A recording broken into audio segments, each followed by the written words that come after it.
बहुत बहुत नमस्कार आप सभी को। स्वागत है आप सभी का एक बार फिर से हमारे उत्कर्ष परिवार में।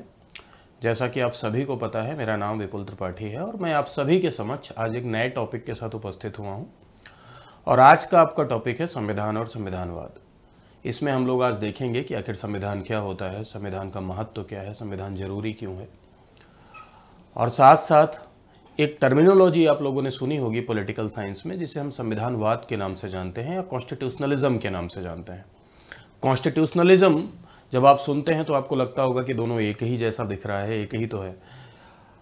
अगर हम ठीक तरीके से समझें तो संविधान के जो लक्षण होते हैं, उन्हीं लक्षणों का पालन, उन्हीं निर्देशों का पालन ही संविधानवाद कहलाता है। खैर, संविधानवाद के क्या लक्षण होते हैं, संविधानवाद वाकई में क्या है और संविधानवाद के प्रति क्या चुनौतियां हैं, खासकर भारत देश में संविधानवाद के प्रति क्या चुनौतियां हैं, इन सभी बातों के बारे में आज हम चर्चा करेंगे।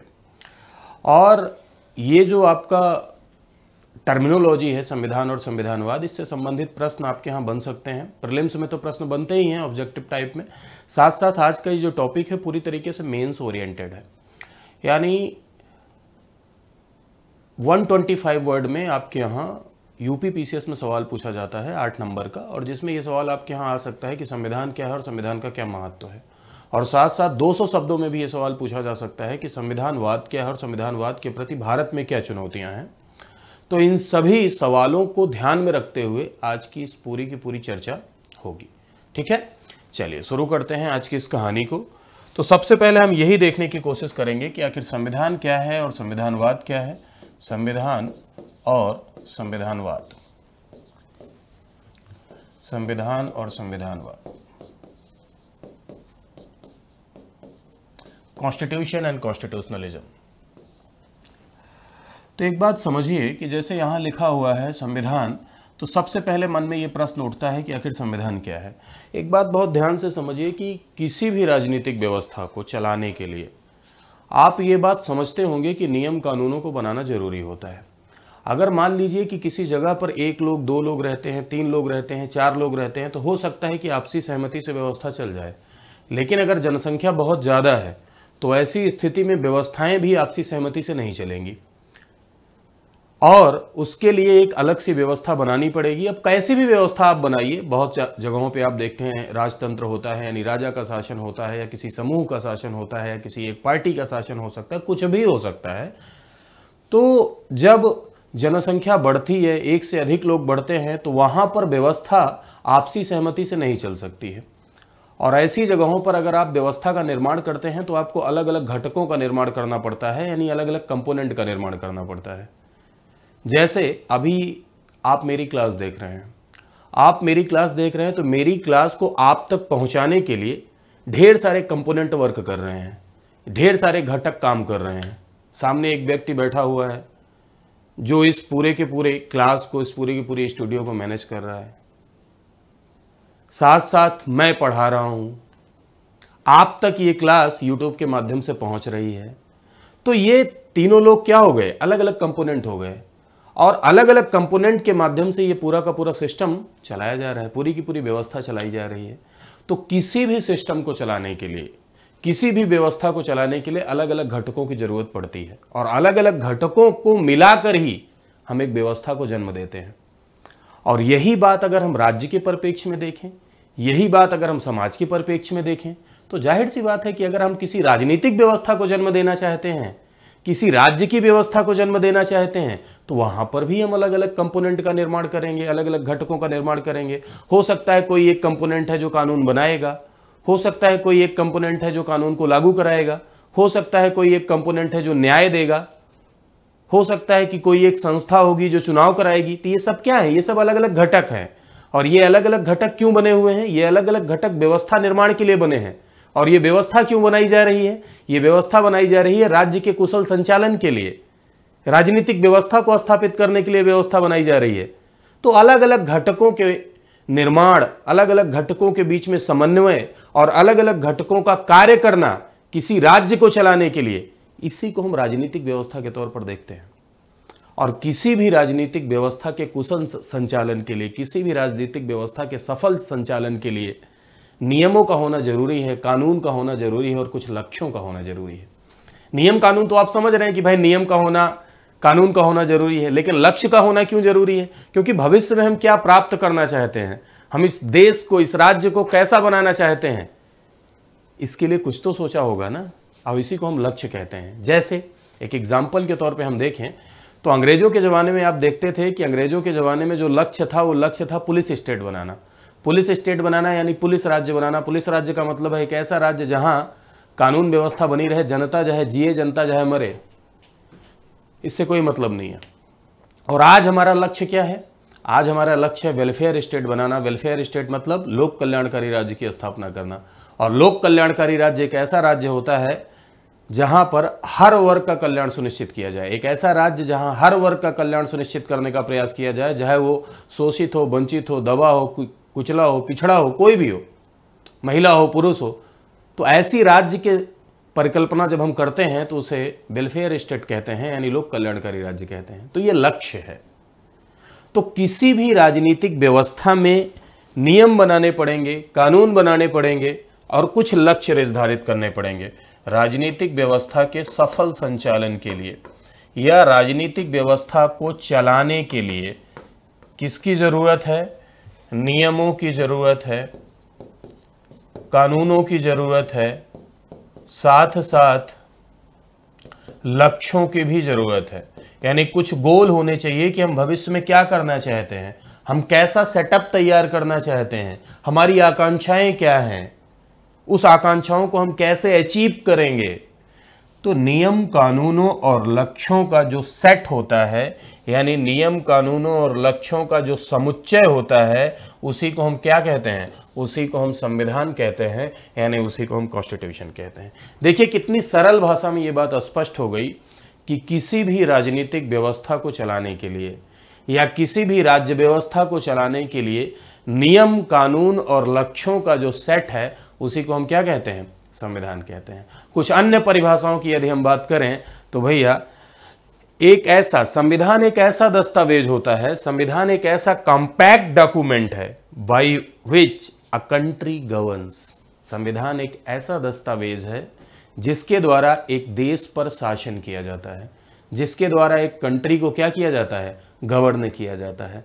साथ साथ संविधान एक ऐसा मौलिक कानून होता है। मौलिक कानून का मतलब आप समझते हैं? मौलिक कानून का मतलब होता है, मौलिक शब्द अगर किसी के पहले लगा हुआ है तो उसका अर्थ आप इंपॉर्टेंस से लिया करिए, यानी बहुत ही महत्वपूर्ण है, प्रायोरिटी से भरा हुआ है।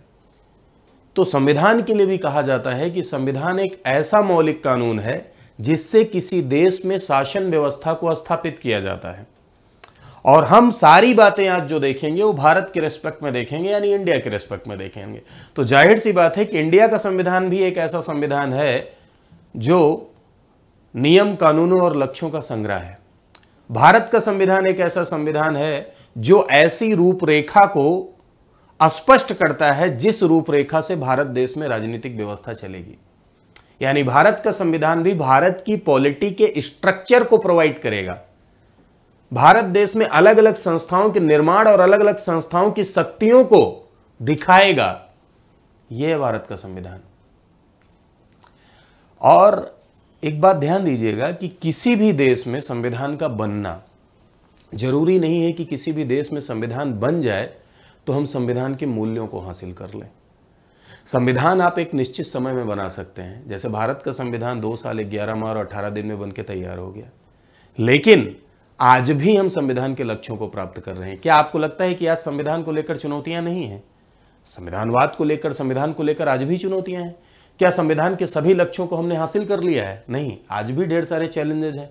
आज भी आप सड़क पर निकलते हैं और रास्ते में पता चला चालान काटने के लिए पुलिस वाले मिले, आप उनसे लड़ाई कर ले रहे हैं कि नहीं हमारे चाचा तो विधायक हैं, हम तो जीने नहीं देंगे, वर्दी उतरवा देंगे आप अगर हेलमेट के लिए हमारा चालान काटे तो। ये क्या है? ये चुनौती है कानून के राज को लेकर।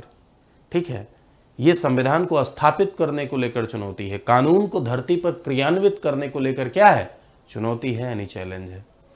मतलब क्या समझे आप? मतलब ये समझे कि संविधान का बना लेना बहुत सरल है, संविधान द्वारा शक्तियों का निर्धारित कर लेना बहुत सरल है, लेकिन संविधान के उद्देश्यों को एक दिन में, 2 दिन में, 1 हफ्ते में प्राप्त नहीं किया जा सकता है। तो संविधान के लक्ष्यों को हासिल करना, संविधान के लक्ष्यों के अनुसार ही शासन करना, संविधान के मूल्यों के अनुसार शासन, संविधान के निर्देशों का सही पालन संविधानवाद कहलाता है। एक बार फिर से समझने की कोशिश करिएगा संविधान और संविधानवाद को। संविधान के लिए मैंने आपको क्या बताया? संविधान के लिए मेरे भाइयों मैंने आपको बताया कि नियम कानूनों का जो सेट है, यानी किसी भी राजनीतिक व्यवस्था में नियम बनाने पड़ेंगे, कानून बनाने पड़ेंगे, लक्ष्य होंगे। तो नियम, कानून और लक्ष्यों का जो संग्रह है उसको आप क्या कह रहे हैं? संविधान कह रहे हैं। एक्चुअली संविधान किसी भी राजनीतिक व्यवस्था का ढांचा निर्धारित करेगा। क्या निर्धारित करेगा? स्ट्रक्चर निर्धारित करेगा किसी भी राजनीतिक व्यवस्था का, यानी कैसे व्यवस्था होगी, वहां की कार्यपालिका कैसी होगी, वहां की विधायिका कैसी होगी और वहां की न्यायपालिका कैसी होगी। इसको कौन निर्धारित करेगा? इसको मेरे भाइयों संविधान निर्धारित करेगा, यानी इसे कॉन्स्टिट्यूशन निर्धारित करेगा। और एक बात समझिए, संविधान न सिर्फ ढांचा निर्धारित कर रहा है, बल्कि संविधान राज्य और जनता के बीच में संबंधों का निर्धारण भी करता है। राज्य और जनता के बीच में संबंधों का निर्धारण करता है, यानी आपकी आइडेंटिटी, आपकी फंडामेंटल आइडेंटिटी को शो करने का काम भी कौन करता है? संविधान करता है। किसी भी देश का भूत, भविष्य और वर्तमान का आईना होता है क्या? संविधान। यदि हम भारत की बात करें तो भारत देश में constitution is a fundamental law. Bharat देश में संविधान एक क्या है? एक मौलिक कानून है। इंडिया में, भारत में संविधान एक मौलिक कानून है, एक महत्वपूर्ण कानून है,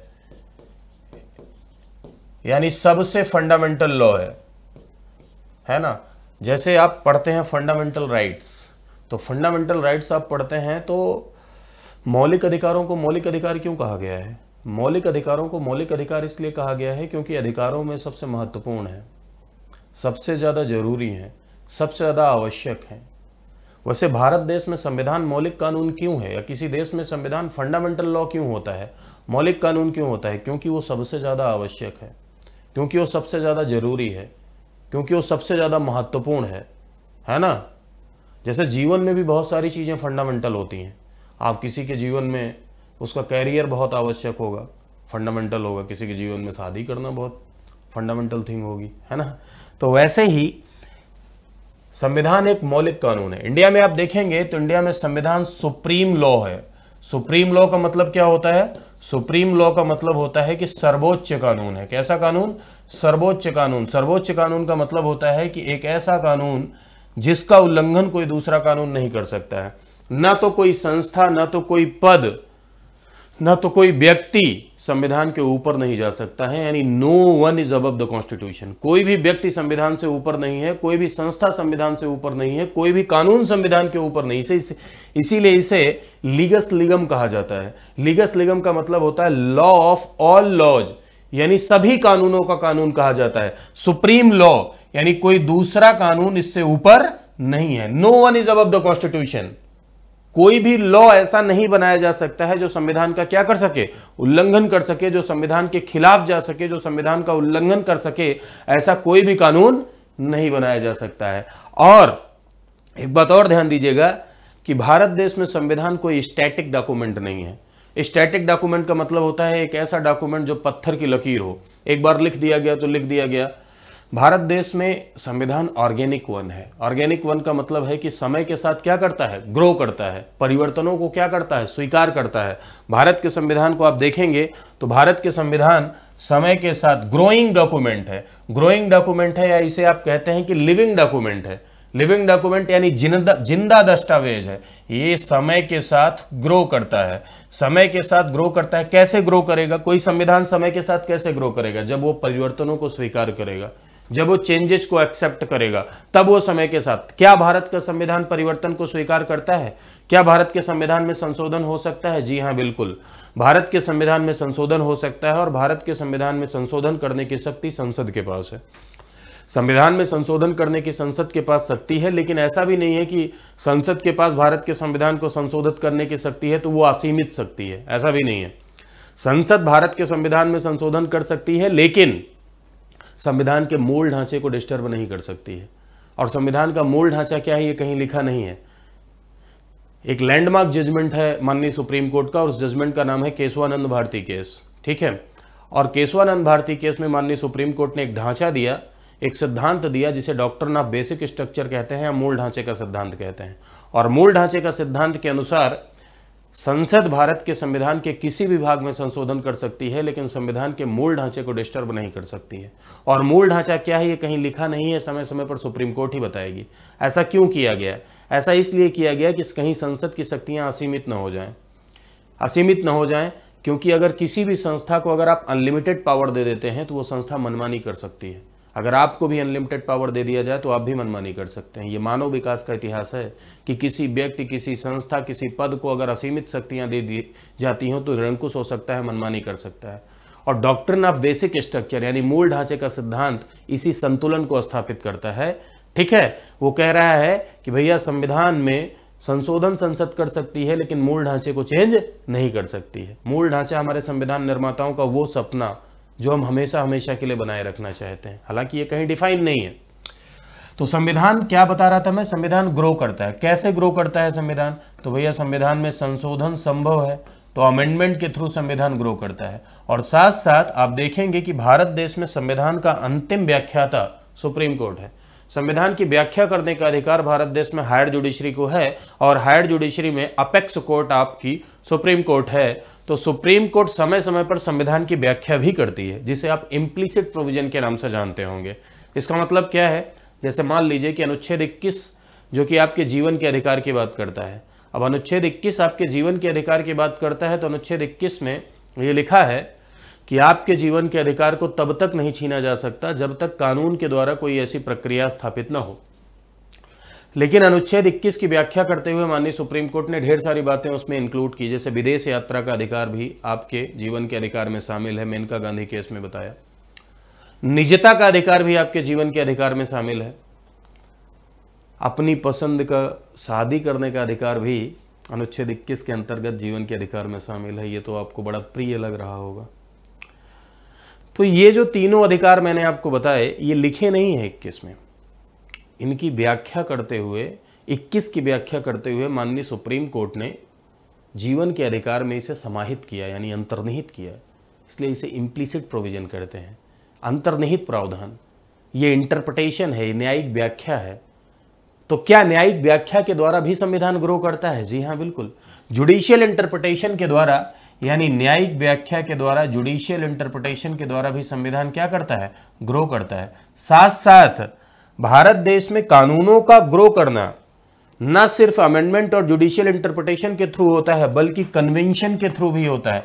कन्वेंशन यानी परंपराओं के थ्रू भी ग्रो होता है। जैसे परंपराओं के थ्रू कैसे ग्रो करता है? बहुत सारी परंपराएं, बहुत सारी रूढ़ियां हमारे भारत देश में कानून का रूप ले लेती हैं। लाइक आपने इंडियन पॉलिटी पढ़ते समय एक बात पढ़ी होगी, अगर नहीं पढ़ी होगी तो मैं याद दिलाता हूं आपको कि लोकसभा का जब चुनाव होता है तो लोकसभा के चुनाव के बाद एक व्यक्ति राष्ट्रपति के द्वारा अस्थायी तौर पर अध्यक्षता करने के लिए नियुक्त किया जाता है, जिसे आप प्रोटेम स्पीकर कहते हैं। प्रोटेम स्पीकर अस्थायी तौर पर नियुक्त किया जाता है लोकसभा के चुनाव के बाद, और प्रोटेम स्पीकर का मुख्य कार्य यह होता है कि सभी लोकसभा के सदस्यों को शपथ दिलाए और तब तक बना रहे जब तक अस्थायी अध्यक्ष नहीं आ जाता। तो जो ये प्रोटेम स्पीकर नियुक्त किया जाता है, ऐसे व्यक्ति को प्रोटेम स्पीकर बनाया जाता है जो सबसे वरिष्ठ हो। और ये जो वरिष्ठता का आधार है ये कहीं लिखा नहीं है, बल्कि ये परंपरा है, ये संसदीय परंपरा है। तो परंपरा भी फॉलो होती है या फॉलो हो रही है, तो इसका मतलब कानूनों का विकास परंपराओं के थ्रू भी होता है, रूढ़ियों के थ्रू भी होता है। तो कन्वेंशन के थ्रू भी संविधान क्या करता है? ग्रो करता है। संविधान को लागू करने के लिए ढेर सारे लॉज बनाए जाते हैं। संविधान में कुछ बातें लिखी हैं, जैसे संविधान में लिखा हुआ है अनुच्छेद 17 में अस्पृश्यता का अंत, यानी छुआछूत का अंत। और अगर आप किसी भी प्रकार की छुआछूत की प्रैक्टिस करेंगे तो वो बाई लॉ पनिशिएबल होगी, यानी कानून के द्वारा वो क्या होगा, दंडनीय होगा। तो जाहिर सी बात है कि इस पर्टिकुलर आर्टिकल को जमीन पर लाने के लिए कानून बनाना पड़ेगा, क्योंकि 17 मात्र लिख देने से तो छुआछूत समाप्त नहीं हो जाएगी। क्योंकि भाई अगर आप मात्र लिख देंगे छुआछूत कान तो उससे समाप्त नहीं हो सकता, क्योंकि कुछ ना कुछ करना पड़ेगा इन्फोर्स कराने के लिए, लागू कराने के लिए। तो संविधान में तो सिर्फ इतना ही लिखा है कि छुआछूत का अंत किया जाता है, और इस तरह की प्रैक्टिस कानून के द्वारा क्या होगी, पनिशिएबल होगी। तो कानून बनाने का अधिकार किसके पास है, संसद के पास है। तो संसद कानून बनाएगी। कोई व्यक्ति अगर छुआछूत फैलाएगा या छुआछूत की प्रैक्टिस या छुआछूत का आचरण करेगा तो उसे दंडित किया जाएगा। तो ये संविधान की भावना को लागू करने के लिए कानून बन रहा है ना, संविधान के किसी अनुच्छेद को लागू कर रहा है ना कानून। यस, तो कानूनों के थ्रू भी तो ये ग्रो कर रहा है। जी हां, संशोधन के थ्रू, जुडिशियल इंटरप्रिटेशन के थ्रू, कन्वेंशन यानी परंपरा के थ्रू, और अलग अलग कानूनों के थ्रू भी संविधान क्या करता है, ग्रो करता है, यानी संविधान जीवित रहता है। इसीलिए भारत के संविधान को हम एक लिविंग डॉक्यूमेंट कहते हैं, इसीलिए भारत के संविधान को हम एक जिंदा दस्तावेज कहते हैं, इसीलिए भारत के संविधान को कहा जाता है कि Indian constitution is not a static document, actually this is organic one, यानी ये समय के साथ क्या करता है, ग्रो करता है। अब देखिए बाबा साहब भीमराव अंबेडकर ने संविधान के प्रकारों को यदि हम देखेंगे तो संविधान के प्रकार में एक संविधान होता है जिसे आप कठोर संविधान कहते हैं। कठोर संविधान यानी रिजिड कॉन्स्टिट्यूशन। रिजिड कॉन्स्टिट्यूशन का मतलब है कि ऐसा संविधान जिसमें संशोधन या तो संभव न हो या संशोधन की संभावना बहुत कठिन हो। और एक संविधान होता है जिसे हम फ्लेक्सिबल कॉन्स्टिट्यूशन कहते हैं। फ्लेक्सिबल कॉन्स्टिट्यूशन यानी लचीला संविधान। लचीला संविधान ऐसा संविधान होता है जिसमें संशोधन बहुत सरल हो।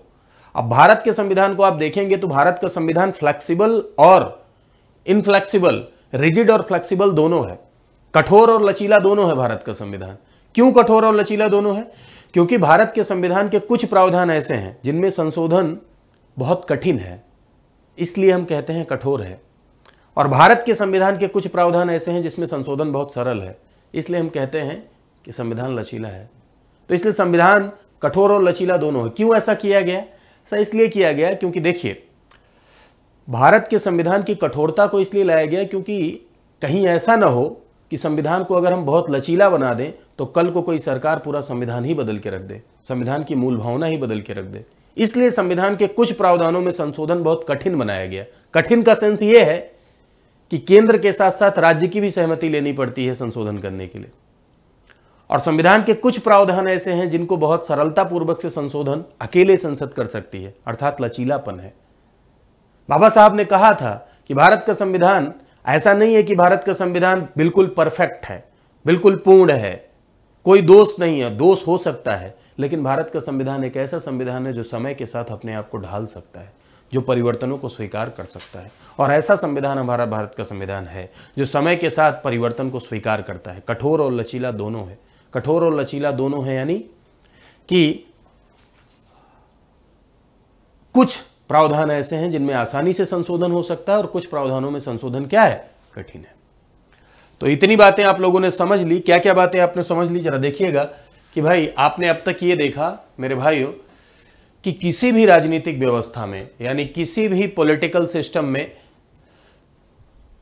पॉलिटिकल सिस्टम को स्मूथली चलाने के लिए नियम बनाने पड़ेंगे, कानून बनाने पड़ेंगे, लक्ष्यों का निर्धारण करना पड़ेगा। और नियम, कानून और लक्ष्यों का जो समूह होता है उसी को हम संविधान कहते हैं। एक्चुअली संविधान किसी भी राजनीतिक व्यवस्था का क्या ढांचा निर्धारित करता है। क्या निर्धारित करता है? संविधान किसी भी राजनीतिक व्यवस्था का एक ढांचा निर्धारित करता है। किसी भी राजनीतिक व्यवस्था को सुचारू रूप से चलाने के लिए, सुचारू रूप से चलाने के लिए नियम कानून का जो संग्रह है उसी को आप क्या कह रहे हैं, संविधान कह रहे हैं। संविधान एक ऐसा मौलिक कानून है जिसके द्वारा किसी देश पर शासन किया जाता है। संविधान राज्य और जनता के बीच में संबंध निर्धारित करता है।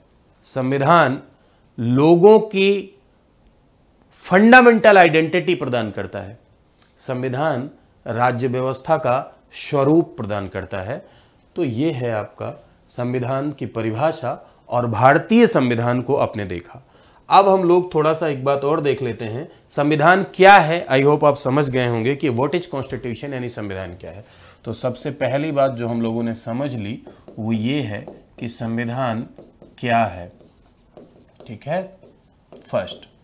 अब सेकंड पॉइंट पर हम लोग आ जाते हैं कि what is the importance of the constitution, यानी संविधान का महत्व क्या है। फिर उसके बाद हम लोग संविधानवाद पर चलेंगे, संविधान का महत्व क्या है। ठीक है, संविधान का महत्व क्या है, यानी इंपॉर्टेंस ऑफ द कॉन्स्टिट्यूशन। पहली बात हम लोगों ने देखी। Next, importance. तो क्या इंपॉर्टेंस है भैया संविधान का, क्या महत्व है संविधान का। संविधान का महत्व तो वही होगा ना, जिन जरूरतों के लिए संविधान बनाया गया है उन जरूरतों को ये पूरा करेगा, तो वही बातें इसके महत्व में क्या होंगी, शामिल होंगी। संविधान किसी भी देश के भूत, भविष्य और वर्तमान का निर्धारण करता है। This is the importance of the constitution. संविधान पॉलिटी का स्ट्रक्चर प्रोवाइड करता है। पॉलिटी का स्ट्रक्चर प्रोवाइड करता है यानी कि कैसे राजनीतिक व्यवस्था चलेगी, ये प्रोवाइड करता है। कौन किस, संविधान ये बताएगा, संविधान का महत्व तो ये है कि संविधान ये बताएगा कि निर्णय लेने की शक्ति किसके पास होगी, यानी डिसीजन मेकिंग पावर किसके पास होगी, ये संविधान बताएगा।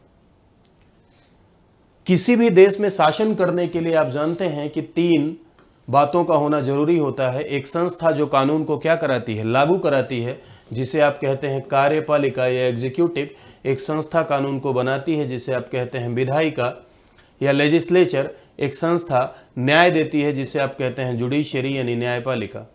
तो कार्यपालिका और विधायिका और न्यायपालिका, इनकी शक्तियों को दर्शाएगा संविधान।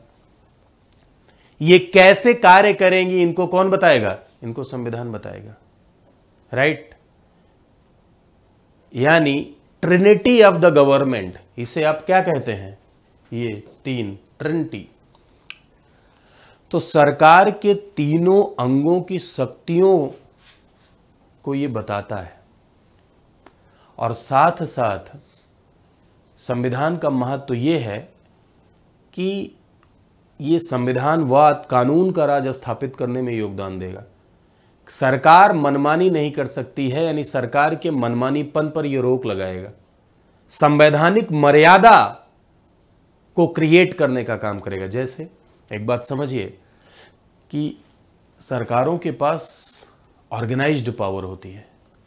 ऑर्गेनाइज्ड पावर जैसे कार्यपालिका जो संस्था कानून को लागू कराती है, यानी व्यवहारिक रूप से जिसे आप सरकार कहते हैं, सरकार के पास बहुत ही ऑर्गेनाइज्ड पावर है और ऐसे में वो मनमानी कर सकती है।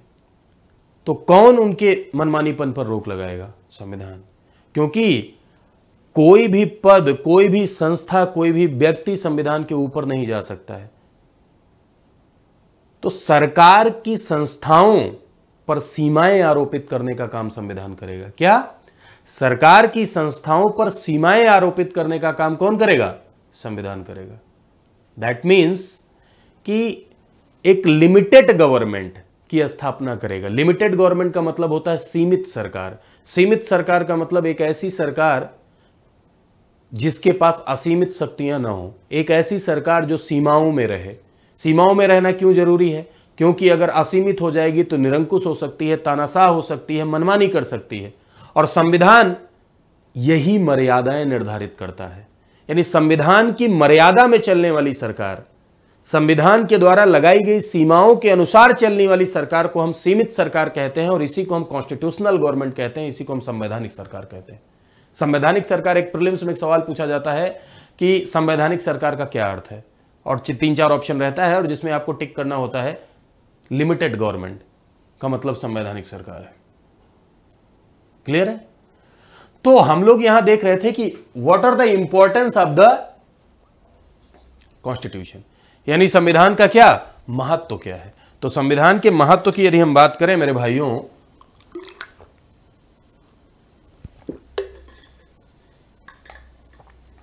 इंपॉर्टेंस की यदि हम बात करें तो इंपॉर्टेंस में एक बात समझिएगा कि संविधान ऐसा है जो क्या प्रदान करेगा, मौलिक नियम प्रदान करेगा। किसी भी देश के लिए फंडामेंटल लॉ, यानी किसी भी देश के लिए मौलिक नियमों को क्या करता है, ये प्रदान करता है। क्योंकि नियम, कानून और लक्ष्यों का क्या है, समूह है। दूसरा, ये राजनीतिक ढांचा प्रदान करेगा, यानी कैसे हम क्या करेंगे, शासन करेंगे, तो इसके लिए एक पॉलिटिकल स्ट्रक्चर प्रदान करेगा। ठीक है, सरकार पर क्या लगाने का काम करेगा, संविधान का महत्व मैं बता रहा हूं, सरकार पर सीमाएं लगाने का काम करेगा, यानी सरकार संविधान के ऊपर नहीं जा सकती है, यानी सरकार संविधान का उल्लंघन नहीं कर सकती है।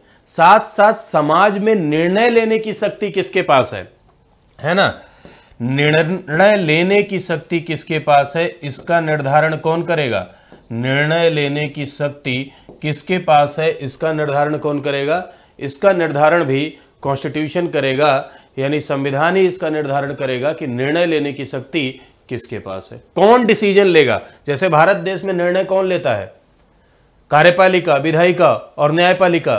तो कार्यपालिका और विधायिका और न्यायपालिका की शक्तियों का निर्धारण कौन कर रहा है, संविधान कर रहा है। और साथ साथ जो समाज का गोल है, जो समाज के लक्ष्य हैं, जो लोगों की आकांक्षाएं हैं, उन लोगों की आकांक्षाओं को पूरा करने का काम करता है, यानी समाज की आकांक्षाओं को पूर्ण करने का काम करेगा। समाज की आकांक्षा को क्या को पूर्ण करने का काम संविधान करेगा। तो these all are the importance of the constitution. ये सब क्या है, संविधान का महत्व है, यानी संविधान का इंपॉर्टेंस है। भविष्य में हम क्या करना चाहते हैं, हम भविष्य में पॉलिटी को किस स्ट्रक्चर में ढालना चाहते हैं, ये संविधान बताएगा। जैसे भारत के संविधान को यदि हम देखें तो भारत के संविधान का ट्रेलर है संविधान का प्रियम्बल।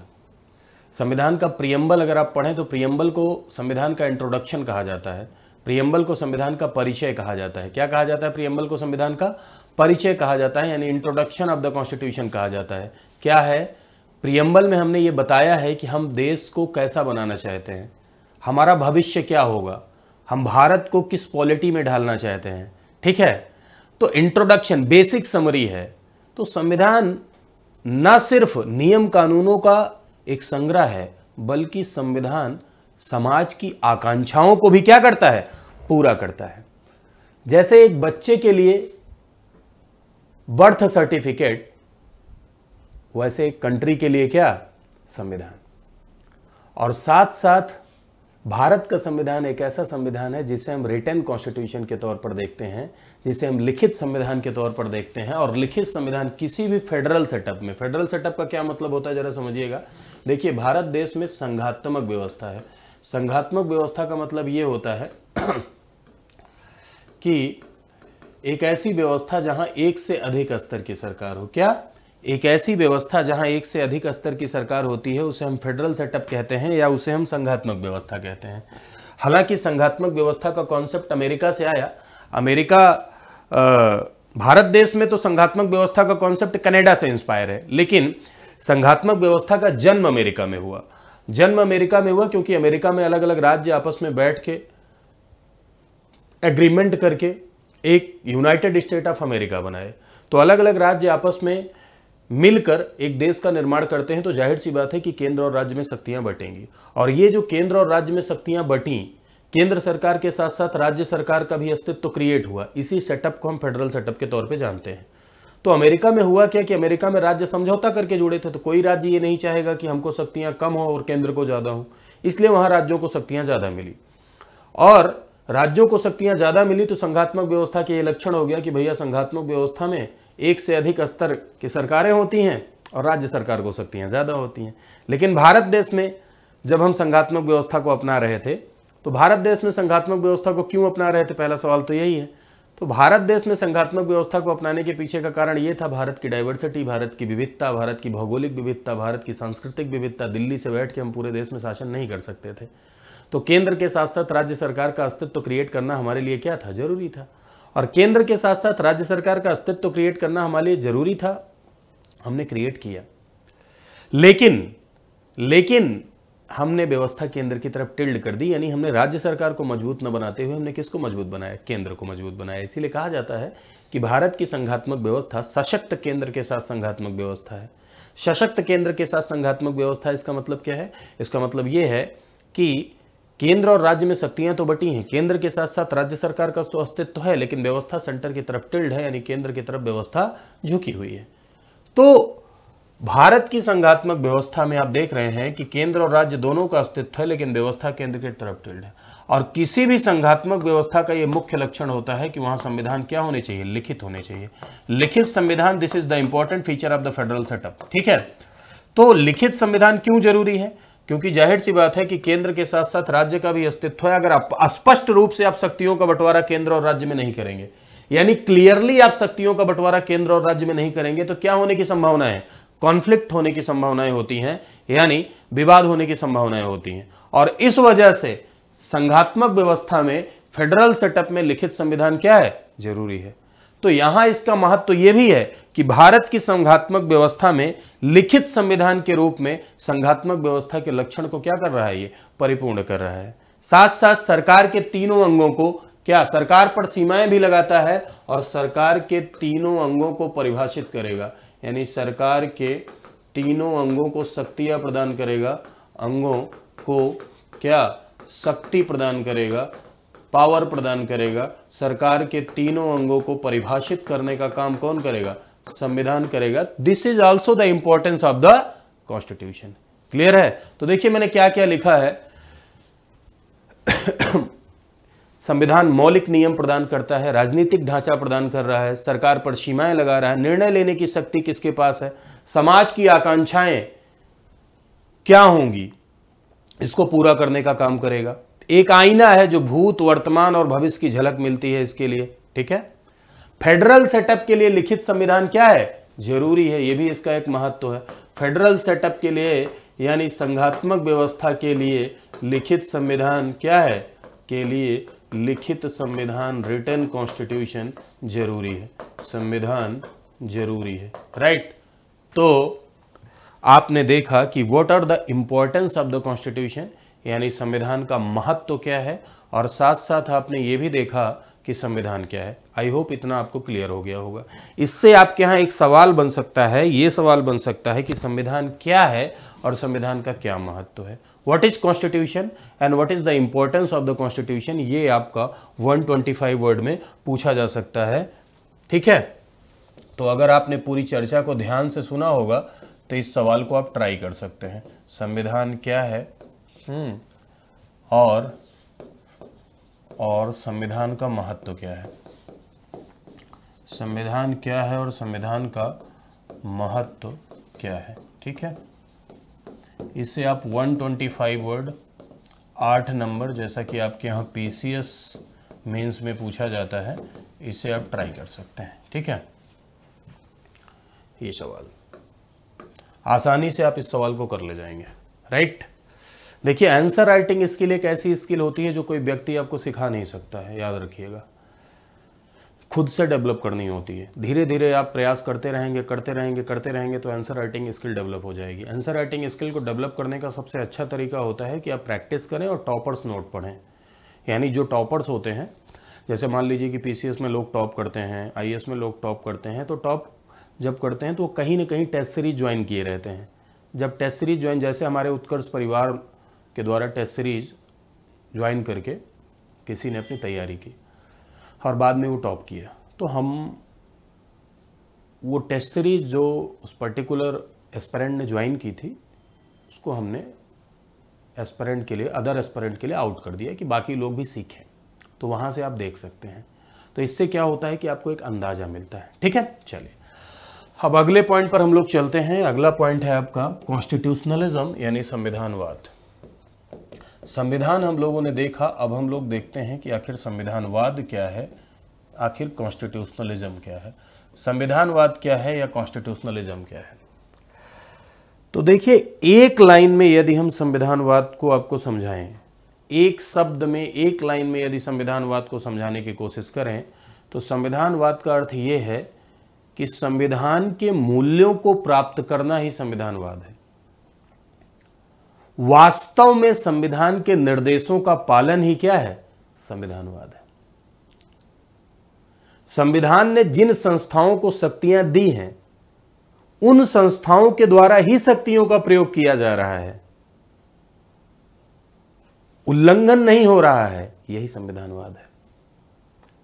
संविधान की मूल्यों को, संविधान के उद्देश्यों को संविधान के निर्देशों को वास्तविक रूप से अचीव करना ही क्या है, संविधानवाद है। जैसे भारत देश में, तो क्या भारत देश में संवैधानिक मूल्यों को प्राप्त किया जा रहा है? जी हाँ, बिल्कुल भारत देश में संवैधानिक मूल्यों को प्राप्त किया जा रहा है, धीरे धीरे, ग्रेजुअली। हालांकि ऐसा नहीं है कि चुनौतियां नहीं है भारत में, ऐसा नहीं है कि संविधानवाद को लेकर, कॉन्स्टिट्यूशनलिज्म को लेकर चैलेंजेस नहीं है, यानी चुनौतियां नहीं है, चुनौतियां बहुत हैं। लेकिन धीरे धीरे हम चुनौतियों से पार पा रहे हैं और संविधान की भावना को स्थापित करने का प्रयास लगातार भारत देश में चल रहा है। तो अगर कहें कि भारत में क्या संविधानवाद है, जी हाँ, भारत देश में संविधानवाद है। लेकिन वहीं अगर पाकिस्तान का एग्जाम्पल ले लीजिए और कहिए कि पाकिस्तान में क्या संविधानवाद है, हाँ, तो कहाँ है? पाकिस्तान में दिखाई नहीं, समझ में ही नहीं आता कि शक्तियाँ किसके पास हैं। सेना के पास है, आईएसआई के पास है, सरकार के पास है, किसके पास शक्तियाँ हैं? संविधान के मूल्यों को पालित ही नहीं किया जा रहा है, संविधान के मूल्यों का पालन ही नहीं हो रहा है, राइट। तो एक्चुअल में जब संविधान के मूल्यों का पालन किया जाता है तो उसे ही हम क्या कहते हैं, संविधानवाद। जो भी संस्थाएं संविधान के द्वारा शक्तियां प्राप्त कर रही हैं या जो भी निर्देश संविधान के द्वारा प्राप्त हो रहे हैं, उनका समुचित तरीके से वास्तव में पालन होना ही संविधानवाद है। तो एक बात समझिए, क्या डिफरेंस, क्या क्रिएट हुआ संविधान और संविधानवाद में? संविधान ने एक रूपरेखा दी, संविधान ने एक स्ट्रक्चर दिया, संविधान ने नियमों का एक सेट दिया, संविधान ने शक्तियां किसके पास होंगी ये बताया। लेकिन संविधानवाद का अर्थ है कि उन बातों का धरती पे आना, उन मूल्यों का प्राप्त होना, उन मूल्यों का क्रियान्वयन, ये संविधानवाद है। संविधान आप बना सकते हैं एक निश्चित टाइम पे, हो सकता है आप 1 महीने में संविधान बना लें, हो सकता है आप 2 महीने में संविधान बना लें, हो सकता है आप 15 दिन में संविधान बना लें। संविधान एक निश्चित समय में बनाया जा सकता है, लेकिन संविधानवाद एक लंबी प्रक्रिया का परिणाम होता है।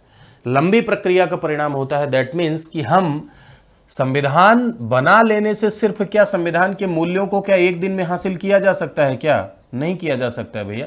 संविधान हमने बना लिया, लेकिन अगर आप ये सोचिए कि हम 1 दिन में संविधान के समस्त मूल्यों को हासिल कर लें, 1 दिन में पूरा का पूरा संविधान एकदम एग्जीक्यूट हो जाए, आदर्शवादी व्यवस्था चलने लगे, एकदम यूटोपियन व्यवस्था चलने लगे, एकदम पूरी तरीके से आइडियलिस्टिक व्यवस्था चलने लगे, तो क्या ऐसा संभव है? क्या ये पॉसिबिलिटी है कि आदर्श व्यवस्था चलने लगेगी? नहीं। तो धीरे धीरे धीरे धीरे करके हम लक्ष्यों को प्राप्त करते हैं, धीरे धीरे करके हम नियमों का क्रियान्वयन करते हैं। तो एक तरीके से अगर देखा जाए तो एक ऐसी विचारधारा जो संविधान के निर्देशों का पालन करने की बात करती है, एक ऐसी विचारधारा जहां संविधान के मूल्यों के हिसाब से शासन चलता है, एक ऐसी विचारधारा जहां कार्यपालिका, विधायिका और न्यायपालिका पर संविधान के द्वारा एक नियंत्रण रहता है, जहां संविधान की मर्यादाओं के अनुसार शासन के सभी अंग कार्य करते हैं, जहां शासन के अंगों पर, संस्थाओं पर संविधान की मर्यादा या संविधान की सीमाएं दिखाई पड़ती हैं, वहां संविधानवाद होता है। एक तरीके से ये व्यवस्था कानून के राज को दिखाती है, तरीके से ये व्यवस्था रूल ऑफ लॉ को दिखाती है, यानी कानून के राज को दिखाती है।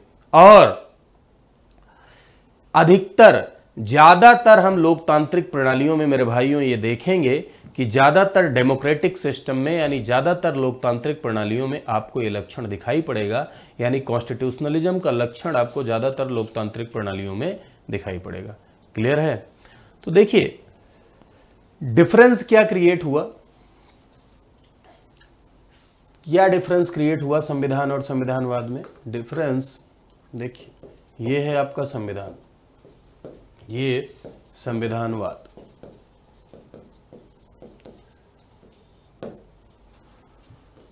तो संविधान एक ऐसा दस्तावेज है जिसे आप निश्चित समय में बना सकते हैं।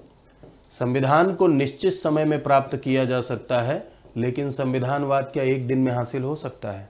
आप खुद अगर थोड़ा सा कॉमन सेंस लगाएंगे और कॉमन सेंस लगाकर इस बात को समझने की कोशिश करेंगे तो आप देखेंगे कि एक निश्चित समय में संविधानवाद को हासिल नहीं कर सकते हैं। तो ये क्या होता है? एक लंबी प्रक्रिया का परिणाम होता है, लंबी प्रक्रिया का परिणाम है, यानी लंबी प्रोसेस का ये रिजल्ट है।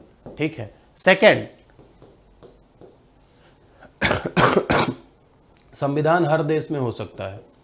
कोई भी देश अपने यहाँ संविधान बना ले माफ कीजिएगा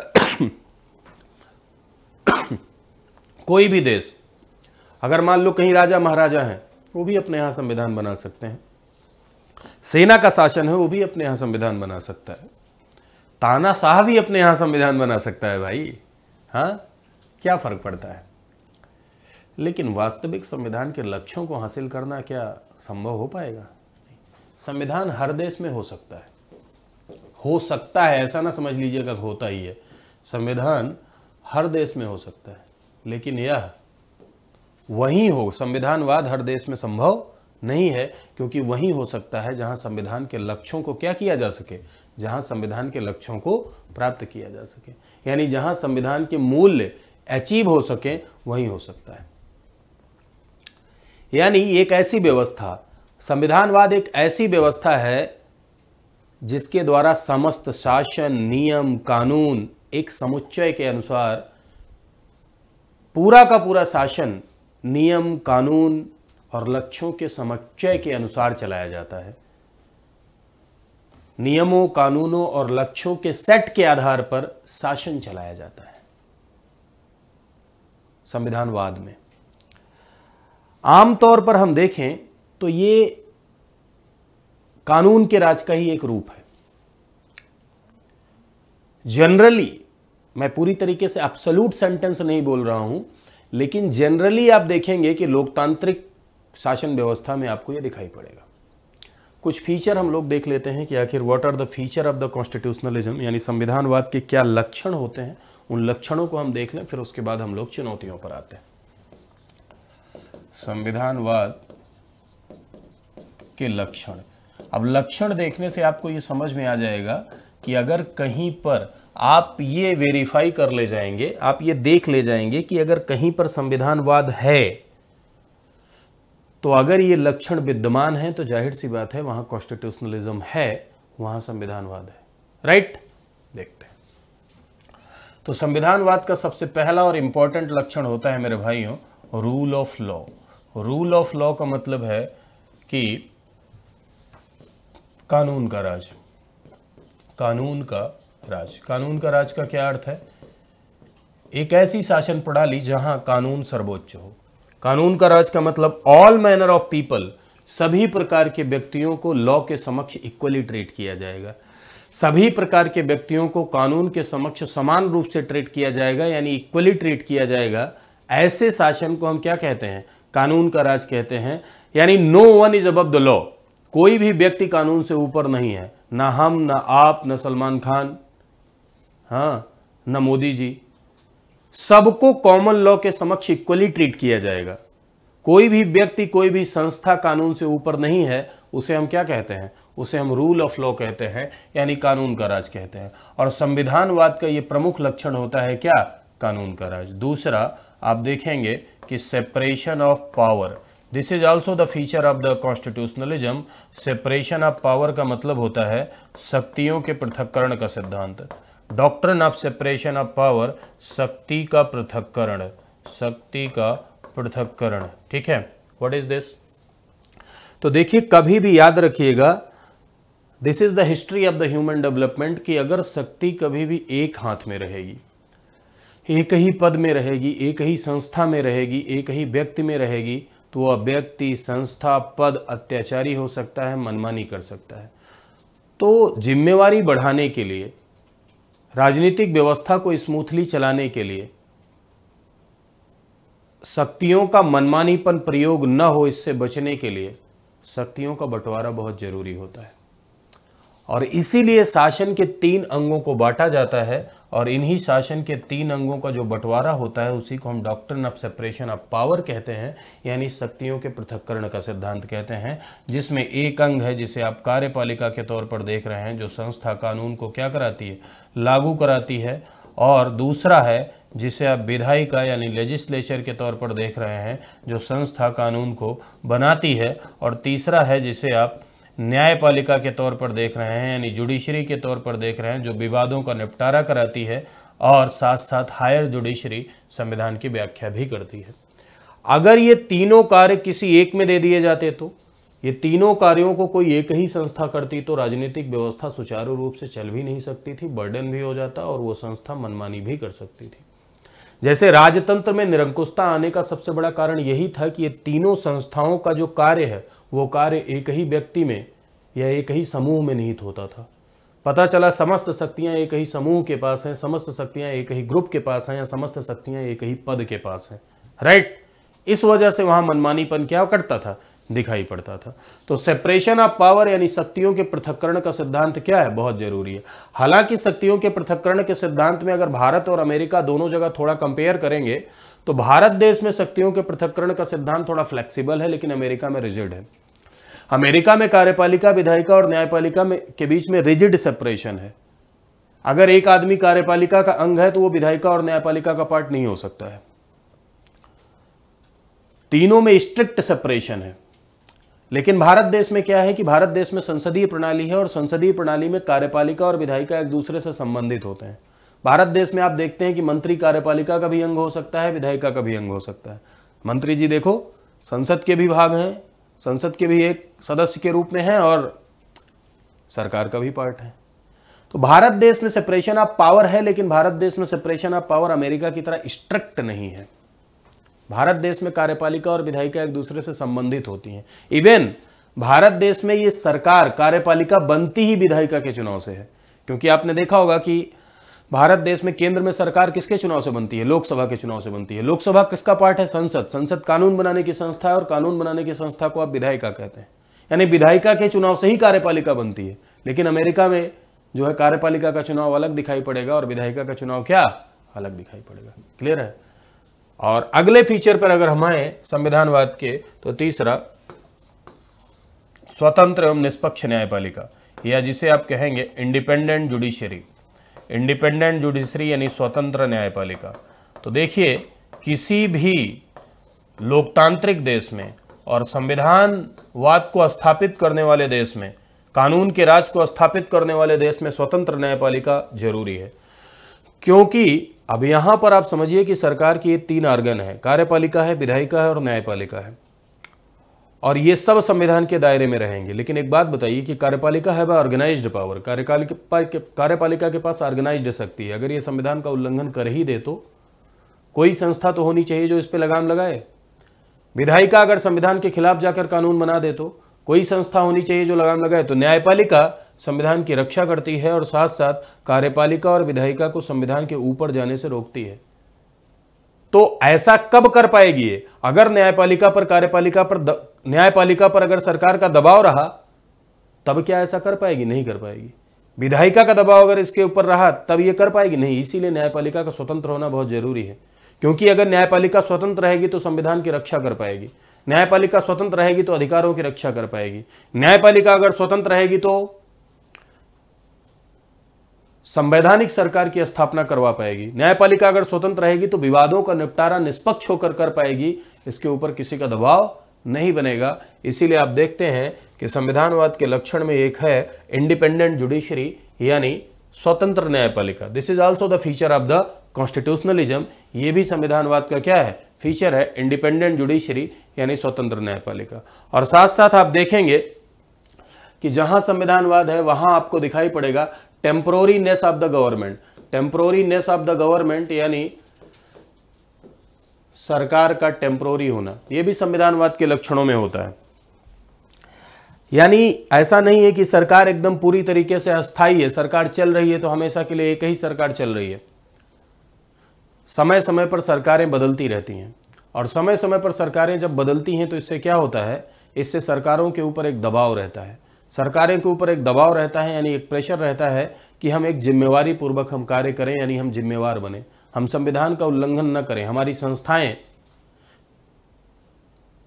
असीमित न हो, हमारी संस्थाएं मनमानी न करें। क्योंकि ऐसा नहीं है कि हम हमेशा हमेशा के लिए हो गए हैं, हमें भी क्या करना है, हमें भी बदलना है, हम भी आगे चल के जनता हमको बदल देगी अगले चुनाव में।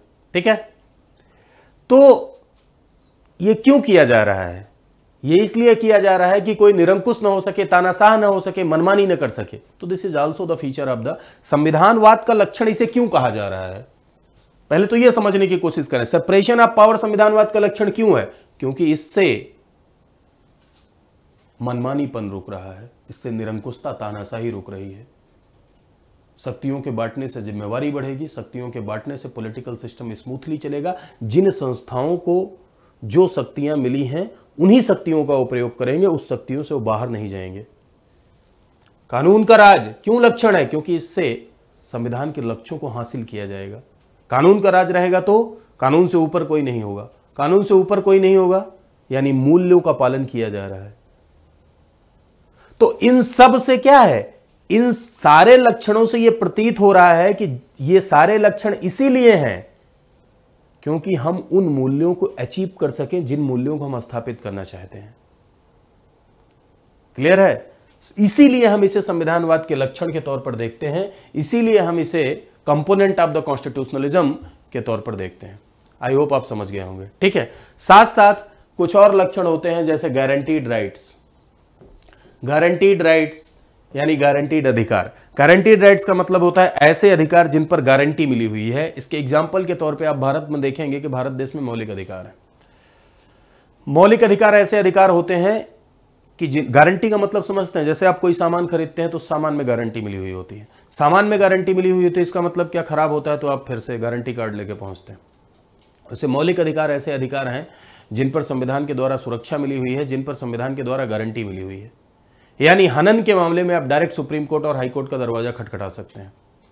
अगर मौलिक अधिकारों का हनन होता है तो आप डायरेक्ट सुप्रीम कोर्ट और हाई कोर्ट का दरवाजा खटखटा सकते हैं। अनुच्छेद 32 के थ्रू आप डायरेक्ट सुप्रीम कोर्ट जा सकते हैं और अनुच्छेद 226 के थ्रू आप डायरेक्ट कहां जा सकते हैं, डायरेक्ट हाई कोर्ट जा सकते हैं। तो गारंटीड राइट होने से क्या है, जनता को गारंटीड अधिकार मिल रहे हैं, वो भी राज्य के खिलाफ, सरकार के खिलाफ भी आप सुप्रीम कोर्ट जा रहे हैं। तो यानी सरकार के खिलाफ प्रोटेक्शन मिल रहा है, सरकारों के खिलाफ अधिकारों पर गारंटी मिल रही है। और गारंटीड राइट्स जब जनता को मिलेंगे तो जनता के सर्वांगीण विकास सुनिश्चित होगा। क्योंकि अधिकार, मौलिक अधिकार इसलिए दिए गए हैं क्योंकि व्यक्ति के समुचित विकास, व्यक्ति के सर्वांगीण विकास के लिए मौलिक अधिकार जरूरी हैं। और ऐसे में जब हम उस पर गारंटी देंगे और नागरिक उसे क्लेम करेंगे तो इससे उनके अधिकार संरक्षित होंगे और उनका समुचित विकास सुनिश्चित होगा। और इससे हम संविधान के लक्ष्यों को प्राप्त कर सकेंगे, इससे हम संविधान के गोल को प्राप्त कर सकेंगे। और संविधान के गोल को प्राप्त करना ही तो क्या है, संविधानवाद है। इसलिए this is also the feature of the constitution. साथ साथ फ्रीडम ऑफ प्रेस, प्रेस की स्वतंत्रता, क्योंकि प्रेस स्वतंत्र रहेगी तो सरकार के मनमानी पूर्ण कार्यों की आलोचना करेगी, अगर नहीं स्वतंत्र रहेगी तो नहीं कर पाएगी।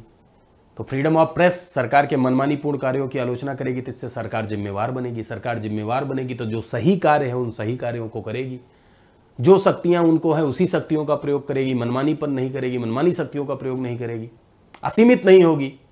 तो इससे भी संवैधानिक मूल्यों की क्या हो पाएगी, रक्षा हो पाएगी। तो प्रेस की स्वतंत्रता भी क्या है, संविधानवाद का लक्षण है, यानी कंपोनेंट ऑफ द कॉन्स्टिट्यूशनलिज्म है। तो क्या क्या चीजें हम लोगों ने देखी, देखिए लिखा हुआ है rule of law, separation of power, independent judiciary, temporariness of the government, है ना, और साथ साथ क्या गारंटीड राइट्स। क्लियर है? तो अब आई होप आप ये समझ गए होंगे कि what are the component of the constitutionalism, यानी संविधानवाद के क्या लक्षण। अब हम लोग आगे आते हैं। ऐसे भी इसमें भी सवाल पूछा जा सकता है, एक सवाल इससे भी बन सकता है कि संविधानवाद क्या है और संविधानवाद के क्या लक्षण है। 125 में पूछा जा सकता है संविधानवाद क्या है और भी लक्षण इसमें है। ऐसा नहीं है कि और भी लक्षण जो संवैधानिक मूल्यों को अचीव करने में सहायता करते हैं, उन भी लक्षणों को आप इसमें शामिल कर सकते हैं। ऐसा नहीं है जितने लक्षण मैंने कोट किए हैं वही लक्षण आप शामिल करें। और भी लक्षण जो संवैधानिक मूल्यों को बचाने के लिए काम करते हैं, जो संवैधानिक मूल्यों को स्थापित करने के लिए काम करते हैं, जो कॉन्स्टिट्यूशनल आइडियोलॉजी को अचीव करने के लिए काम करते हैं, जो सामाजिक आकांक्षाओं को प्राप्त करने के लिए काम करते हैं, उन लक्षणों को भी आप इसमें शामिल कर सकते हैं। कोई दिक्कत नहीं है, मैंने तो आपको ऊपर ऊपर बताया। ठीक है, एक अप्रोच डेवलप करने की कोशिश मैंने की। संविधानवाद क्या है और उसके मुख्य लक्षण क्या है, मुख्य लक्षण क्या है। एक सवाल यहां से भी आपको बन सकता है, मुख्य लक्षण क्या है। ठीक है, यहां भी सवाल आपसे पूछा जा सकता है, राइट। अब हम आगे बढ़ते हैं थोड़ा सा और देखते हैं कि भारत देश में संविधानवाद के प्रति क्या चुनौतियां हैं। What are the challenges Bharat में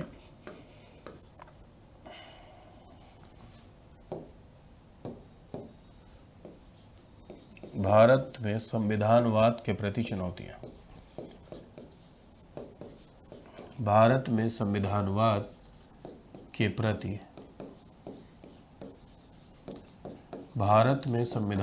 के प्रति चुनौतियां।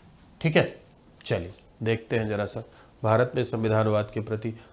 तो चुनौतियों की अगर हम बात करें तो देखिए, संविधानवाद के प्रति चुनौतियां तभी पैदा होंगी जब ऐसे व्यक्ति शक्तियों का प्रयोग करेंगे जो एथराइज नहीं है, या फिर शक्तियों का प्रयोग उस तरह से नहीं किया जाएगा जिस तरह से शक्तियां मिली हैं, यानी मनमानीपन आएगा।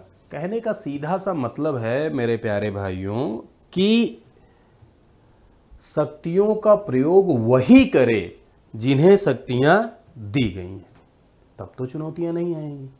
लेकिन अगर शक्तियों के प्रयोग में किसी भी प्रकार का मनमानीपन, किसी भी प्रकार का चैलेंज क्रिएट हुआ, तो वो संविधानवाद के प्रति भी क्या क्रिएट होगा? चैलेंज क्रिएट होगा। जैसे एग्जाम्पल के तौर पे अगर हम देखें तो चुनौती क्या हो सकती है? संविधानवाद के प्रति चुनौती ये भी हो सकती है सैनिक शासन। भारत में ही क्या आप संविधानवाद के प्रति चुनौती देखिए, ठीक है, भारत में नहीं, आप विश्व के स्तर पर संविधानवाद के प्रति क्या चुनौतियां उत्पन्न हो सकती हैं ये देखते हैं हम लोग। इससे आप भारत के भी रेस्पेक्ट में समझ जाएंगे। सैनिक शासन, तो सैनिक शासन एक बात बताइए कि जैसे कहीं कहीं किसी किसी देश में आप देखते हैं कि संवैधानिक व्यवस्था लागू है, संविधान चल रहा है, लेकिन सेना क्या कर लेती है? कैप्चर कर लेती है। पता चला सेना ने कैप्चर कर लिया और सैनिक शासन शुरू हो गया। तो सैनिक शासन शुरू हो गया, इसका मतलब शक्तियां जिनके पास थी वो शक्तियों का प्रयोग नहीं किए, बल्कि क्या हो गया? पूरा उठाफटक हो गया। पाकिस्तान में भी ये बात आपको देखने को मिली, म्यांमार में भी ये बात आपको देखने को मिली। तो सैनिक शासन या तानाशाही का आ जाना, है ना, डिक्टेटरशिप का आ जाना, संवैधानिक व्यवस्था को क्या कर देना, अपने शक्तियों के उपयोग से संवैधानिक व्यवस्था को हटाकर एक नई व्यवस्था को जन्म दे देना, तानाशाही व्यवस्था को जन्म दे देना, सैनिक शासन का शुरू कर देना, ये क्या है? ये संविधानवाद के प्रति चुनौती ही तो है, चैलेंज ही तो है ये संविधानवाद के प्रति। तो एक चुनौती ये हो गई सैनिक शासन। दूसरी, आप देखते हैं कि संविधानवाद के प्रति एक चुनौती क्रिएट होती है व्यक्ति पूजा। ठीक है, ये भी संविधानवाद के प्रति एक बड़ी चुनौती होती है, जिसे आप कहते हैं पर्सनालिटी कल्ट। पर्सनालिटी कल्ट या व्यक्ति पूजा, दो कारणों से कभी कभी आप लोगों ने सुना होगा या आप लोगों ने इतिहास में देखा होगा कि कुछ व्यक्तियों का प्रभाव इतना ज़्यादा हो जाता है कि सारी की सारी संस्थाएं उनकी पिछलग्गू बन जाती हैं।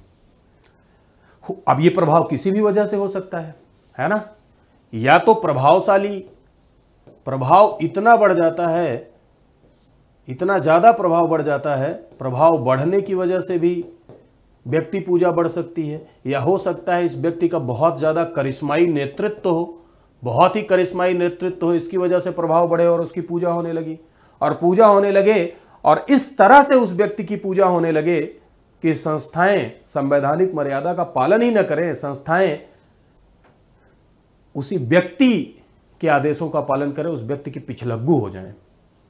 जैसे आपने देखा होगा, लेनिन का नाम सुना होगा, स्टालिन का नाम सुना होगा, या थोड़ा बहुत ये बात आपको इंदिरा गांधी के शासनकाल में भी दिखाई पड़ती है।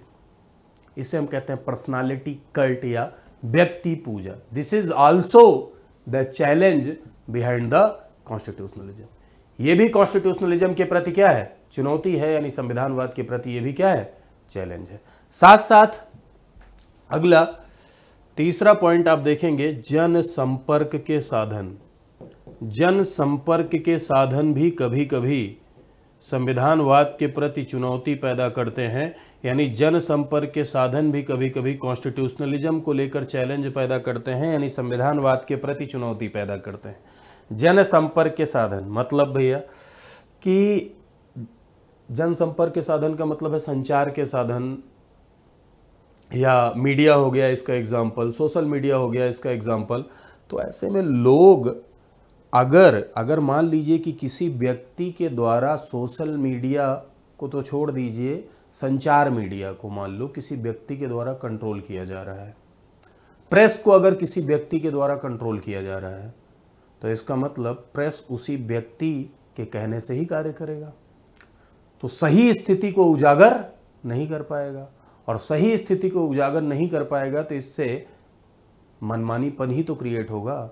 अगर सरकार मनमानीपूर्ण कार्य कर रही है और सरकार का कोई व्यक्ति ऐसा है जो मीडिया को कंट्रोल कर रहा है, या सरकार ही मीडिया को कंट्रोल कर रही है, या सरकार ही जन संपर्क के अलग अलग साधनों को कंट्रोल कर रही है, तो ऐसे में सरकार के ऐसे कार्य जो निगेटिव होंगे, जो नकारात्मक कार्य होंगे, उनको समाज में लाया ही नहीं जाएगा, और समाज में नहीं लाया जाएगा तो सरकार पर दबाव ही नहीं क्रिएट होगा, और जब नहीं दबाव क्रिएट होगा तो इससे क्या होगा, इससे सरकार मनमानी करेगी और संवैधानिक मूल्यों का ह्रास होगा, और संवैधानिक मूल्यों का ह्रास होगा तो ये संविधानवाद के प्रति क्या क्रिएट होगा, ये संविधानवाद के प्रति एक चुनौती क्रिएट होगी, यानी संविधानवाद के प्रति एक चैलेंज होगा। ठीक है, तो जनसंपर्क के साधनों पर नियंत्रण कर लेना ये भी संविधानवाद के प्रति चुनौती है। व्यक्ति पूजा का क्रिएट होना भी संविधानवाद के प्रति चुनौती है। सैनिक शासन, तानाशाह शासन, these all are the challenges behind the constitutionalism. और इसके साथ साथ कुछ और बातें देखते हैं, जैसे दबाव समूह। तो देखिए, दबाव समूह के पॉजिटिव इंपैक्ट भी होते हैं और साथ साथ दबाव समूह के निगेटिव इंपैक्ट भी होते हैं।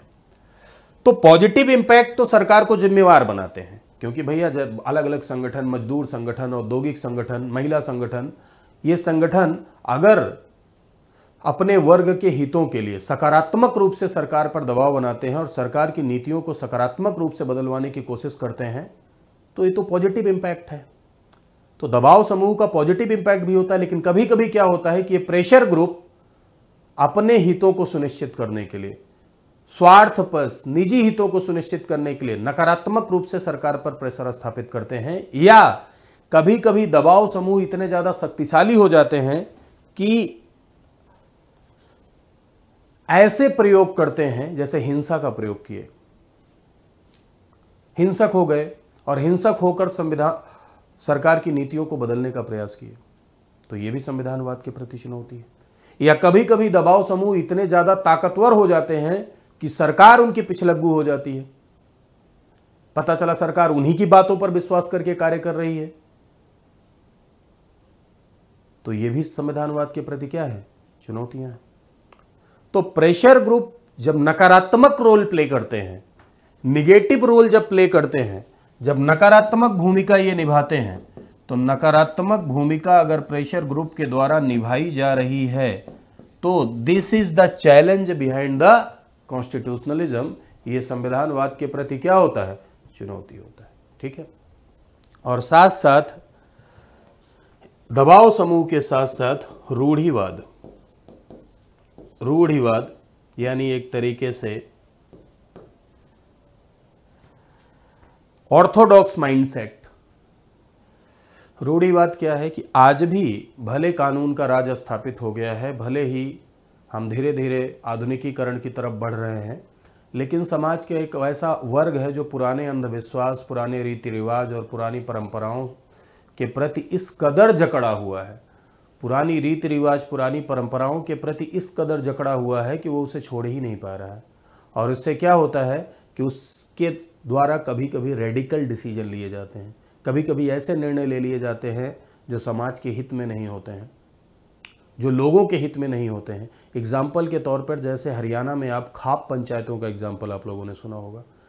खाप पंचायत, तो खाप पंचायतों के द्वारा पता चला ऐसे निर्णय ले लिया गया कि पर्टिकुलर व्यक्ति को क्या मुंह पे कालिक पोत दिया जाए और मुंह पे कालिक पोत के जो है उसको पूरे गांव में टहला दिया जाए। ऐसे निर्णय, जो निर्णय कानून सम्मत नहीं है, जो निर्णय विधि सम्मत नहीं है, ऐसे निर्णय लिए जा रहे हैं। तो खाप पंचायतों के द्वारा लिए गए निर्णय या किसी समाज के द्वारा ऐसे कार्य करना जो कार्य अंधविश्वास से भरा हुआ हो, या जो कार्य आधुनिक कानून के सम्मत न हो। होता है ना कि समाज में ऐसे वर्ग हैं जो आधुनिक कानूनों को मानने पर विश्वास ही नहीं करते हैं, बल्कि ऐसे निर्णय लेते हैं। जैसे इसी रूढ़िवाद का ही तो परिणाम होता है ऑनर किलिंग। ऑनर किलिंग आप लोगों ने सुना होगा ना, प्रेम में पता चला लोग हैं, अब उनकी हत्या कर दिए। तो ये रूढ़िवाद का ही परिणाम तो है। खाप पंचायतों के द्वारा लिए गए ऐसे ऐसे रेडिकल डिसीजन, ये भी रूढ़िवाद का परिणाम है। तो रूढ़िवाद भी संवैधानिक मूल्यों को प्राप्त करने में चुनौती पैदा करते हैं, ये भी संवैधानिक मूल्यों को प्राप्त करने में एक चैलेंज क्रिएट करते हैं। तो रूढ़िवाद, साथ साथ आप इसमें एक पॉइंट और ऐड कर सकते हैं, क्या? अंधविश्वास। कि अंधविश्वास के चक्कर में आदमी कानून को मानना भी भूल जाता है। पता चला कि वो बस अंधविश्वास में ही जकड़ा हुआ है, और अंधविश्वास में जकड़ने की वजह से कानून को फॉलो ही नहीं कर रहा है, बल्कि उसे दरकिनार कर दे रहा है। कोई समाज उसको दरकिनार कर दे रहा है, कोई व्यक्ति उसको दरकिनार कर दे रहा है ना। और बहुत ज़्यादा सरकार को मशक्कत करनी पड़ रही है कानून वहाँ पर लागू कराने में। तो ये भी संविधानवाद के प्रति क्या क्रिएट होता है? चैलेंज क्रिएट होता है, यानी ये भी संविधानवाद के प्रति चुनौती है। तो दबाव समूह की नकारात्मक भूमिका, रूढ़िवाद, अंधविश्वास, ठीक है, और साथ साथ गरीबी, निरक्षरता, ठीक है, गरीबी भी या निरक्षरता,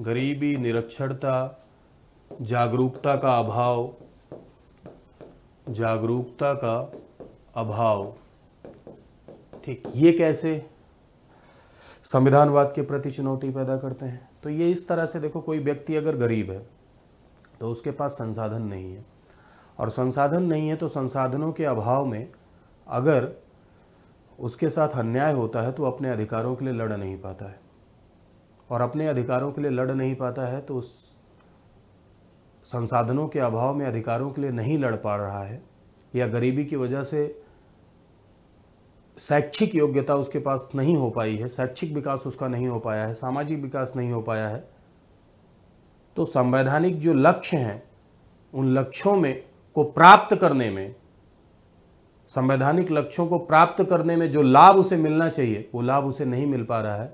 तो ना तो वो अपने अधिकारों के लिए लड़ पा रहा है, ना अधिकारों को प्राप्त कर पा रहा है, ना ही उसे सरकार के द्वारा दिए गए लाभ मिल रहे हैं, ना ही लाभ के लिए वो लड़ पा रहा है। किस वजह से? गरीबी की वजह से। तो ये भी तो एक संविधानवाद के प्रति चुनौती पैदा हुई, क्योंकि संवैधानिक मूल्यों को प्राप्त करने में दिक्कत आ रही है इससे। निरक्षरता, कोई व्यक्ति पढ़ा लिखा नहीं है, तो पढ़ा लिखा नहीं है तो इसका मतलब वो अधिकारों के प्रति जागरूक भी नहीं होगा, और अधिकारों के प्रति जागरूक नहीं होगा तो अपने अधिकार को प्राप्त नहीं कर पाएगा, और अधिकारों को जब प्राप्त नहीं कर पाएगा तो उसके साथ जस्टिस नहीं होगा, इनजस्टिस होगा, अन्याय होगा। और न्याय की अवधारणा को प्राप्त करना यह संविधान का लक्ष्य है, सामाजिक न्याय को प्राप्त करना यह संविधान का लक्ष्य है, और गरीबी और निरक्षरता की वजह से हम सामाजिक न्याय को हासिल नहीं कर पाएंगे, न्याय की अवधारणा को नहीं प्राप्त कर पाएंगे। तो ये भी एक संविधानवाद के प्रति क्या है? चुनौती है। जागरूकता का अभाव, व्यक्ति में अधिकारों के प्रति जागरूकता नहीं है, संवैधानिक मूल्यों के प्रति जागरूकता नहीं है, लोकतांत्रिक मूल्यों के प्रति जागरूकता नहीं है। तो अगर जागरूकता नहीं रहेगी तो उनके लक्ष्यों को प्राप्त करने में भी कठिनाई आएगी। जागरूक नहीं रहेगा अधिकारों के लिए तो अपने अधिकारों को क्लेम नहीं कर पाएगा, अपने अधिकारों के लिए लड़ नहीं पाएगा, अपने अधिकारों को मांग नहीं पाएगा, और नहीं मांग पाएगा तो उन अधिकारों का क्रियान्वयन नहीं हो पाएगा, धरती पर अधिकार नहीं आ पाएंगे। तो ये भी संविधानवाद के प्रति क्या क्रिएट करते हैं? तो गरीबी, निरक्षरता, जागरूकता का अभाव, अंधविश्वास, ये सब संविधानवाद के प्रति चुनौती पैदा करते हैं। और साथ साथ और भी कुछ चुनौतियां हैं, जैसे लोकप्रिय नेता, ठीक है, लोकप्रिय नेता। कुछ नेता ऐसे हो जाते हैं कि अपने नेतृत्व की वजह से, जनता के समर्थन की वजह से इतने ज़्यादा लोकप्रिय हो जाते हैं, इतने ज़्यादा लोकप्रिय हो जाते हैं कि उनकी लोकप्रियता की वजह से सरकारें पता चला दबाव में आ गई हैं। लोकप्रिय नेताओं के आगे पीछे नाच रहा है सिस्टम, और ये नेता अपनी लोकप्रियता के बल पर सरकार के अंगों से कुछ भी नकारात्मक कार्य करवा ले रहे हैं। पता चला कोई अपराधी पकड़ा गया और सच में वो अपराधी है, और नेताजी ने फ़ोन किया कि हेलो एसएसपी साहब, अपना आदमी है, छोड़ दो, छोड़ दिया। तो ये क्या है? ये संविधानवाद के प्रति चुनौती है, कानून के राज को लागू करने के प्रति क्या है? चुनौती है ना। तो लोकप्रिय नेता जब नकारात्मक रोल प्ले करते हैं, लोकप्रिय नेता जब निगेटिव रोल प्ले करते हैं, ठीक है, तो ये नकारात्मक रोल इनके द्वारा जब प्ले किया जाता है, नकारात्मक भूमिका जब इनके द्वारा क्या की जाती है, निभाई जाती है, तो ये भी संविधानवाद के प्रति चुनौती पैदा करते हैं। और साथ साथ इसके साथ साथ अधिकारी तंत्र, आपको पता है कि प्रशासन की नीतियों को लागू कराने के लिए ब्यूरोक्रेट्स की आवश्यकता है। शासन की नीतियों को लागू कराने के लिए ब्यूरोक्रेट्स की आवश्यकता है। बिना अधिकारियों के शासन प्रशासन की नीतियों को लागू नहीं कराया जा सकेगा। इसके लिए ब्यूरोक्रेट्स क्या है, जरूरी है। तो शासन की नीतियों को लागू कराने के लिए ब्यूरोक्रेट्स की आवश्यकता है, लेकिन कभी कभी ऐसा होता है कि ब्यूरोक्रेट्स भी अपने आप को मालिक समझने लगते हैं और मनमानी करने लगते हैं। वो जनता के कल्याण और लोक कल्याण की भावना और जनता के प्रति सेवा की भावना को भूल के एक तानाशाह पूर्ण रवैया अपनाने लगते हैं। हम हैं, हम ही मालिक हैं, ऐसे एटीट्यूड के साथ कार्य करते हैं। तो ऐसे में क्या शासन के लक्ष्यों को प्राप्त किया जा सकेगा? ऐसे में क्या संविधान के लक्ष्यों को प्राप्त किया जा सकेगा? नहीं प्राप्त किया जा सकेगा। तो ये जो निगेटिव रोल है अधिकारियों का, अधिकारी तंत्र भी अगर नकारात्मक भूमिका प्ले करेंगे, यानी ये भी अगर निगेटिव रोल प्ले करेंगे, ये भी अगर वास्तविक उद्देश्यों के साथ काम नहीं करेंगे, मालिकाना रवैया के साथ काम करेंगे, तो ये भी संविधानवाद के प्रति क्या पैदा करेंगे, चुनौतियां पैदा करेंगे। ठीक है। अब इसी तरह से वो सारी बातें, मतलब देखिए जो बातें मैंने यहां पर लिखी हैं, जरूरी नहीं है कि आप इसी बातों पर बिल्कुल रिजिड हो जाएं। आप मूल्यों को समझने की कोशिश करिए। आप इस बात को समझने की कोशिश करिए कि ऐसी कौन सी घटना हो रही है, ऐसा कौन सा तंत्र डेवलप हो रहा है, ऐसी कौन सी बातें निकलकर सामने आ रही हैं जिससे संविधान के उद्देश्यों को प्राप्त करने में कठिनाई हो रही है, जिससे शक्तियों का प्रयोग जिसे करना चाहिए वो नहीं कर रहा है, या शक्तियों के प्रयोग में अड़चन आ रही है, या संविधान की मर्यादा या सरकार की सीमाएं पर अड़चन आ रही है। तो वो सारी बातों को जब आप कलेक्ट करेंगे और सोचेंगे, तो उन्हीं को हम संविधानवाद के प्रति चुनौतियों के तौर पर देखेंगे, यानी संविधानवाद के प्रति चैलेंजेस के तौर पर देखेंगे। ठीक है। इसके साथ साथ कुछ और बातें, जैसे विश्व स्तर पर कुछ दबावपूर्ण नीतियां विश्व के संगठनों के द्वारा, विश्व के स्तर पर संगठनों के द्वारा, संगठन के द्वारा दबावपूर्ण नीतियां। ऐसे में तब होता है जैसे मान लीजिए दबावपूर्ण नीति। ठीक है। कुछ ऐसे देश होते हैं जो गरीब हैं, और गरीब देश हैं तो ऐसे में उनको विश्व बैंक के द्वारा लोन दिया गया है, IMF के द्वारा लोन दिया गया है, और ऐसे में जब उनको लोन दिया गया है, वो गरीब ही हैं, गरीबी की वजह से लोन नहीं चुका पा रहे हैं, तो अपनी दबावपूर्ण नीतियों के कारण उनके यहाँ प्रभाव पड़ रहा है। यानी विश्व के बड़े देश, शक्तिशाली देश, छोटे देशों को प्रभावित कर रहे हैं अपनी शक्ति की वजह से, अपनी नीतियों की वजह से। तो इससे भी उस देश, पर्टिकुलर देश में संविधान के मूल्य प्रभावित होते हैं। और ये भी संविधानवाद के प्रति क्या चुनौती है। क्या लिखा है? विश्व के स्तर पर संगठनों की दबावपूर्ण नीतियां। ठीक है। तो these all are the challenges behind the constitutionalism. ये सभी के सभी क्या हैं? संविधानवाद के प्रति क्या है? चुनौतियां हैं। तो इससे आपके यहाँ क्या सवाल बन सकता है, या क्या सवाल इससे आपके यहाँ पूछा जा सकता है? सवाल ये पूछा जा सकता है संविधानवाद क्या है, संविधानवाद क्या है, और संविधानवाद के प्रति क्या चुनौतियां हैं। संविधानवाद को लेकर क्या क्या चुनौतियां हैं, क्या क्या चुनौतियां हैं। एक सवाल मेंस में ये बन सकता है। ठीक है। आज के इस लेक्चर से पहला सवाल। दूसरा सवाल इस लेक्चर से ये बन सकता है, जो अभी थोड़ी देर पहले मैंने आपको बताया था, संविधानवाद क्या है और संविधानवाद के क्या लक्षण हैं। संविधानवाद क्या है और संविधानवाद के क्या लक्षण हैं। ठीक है।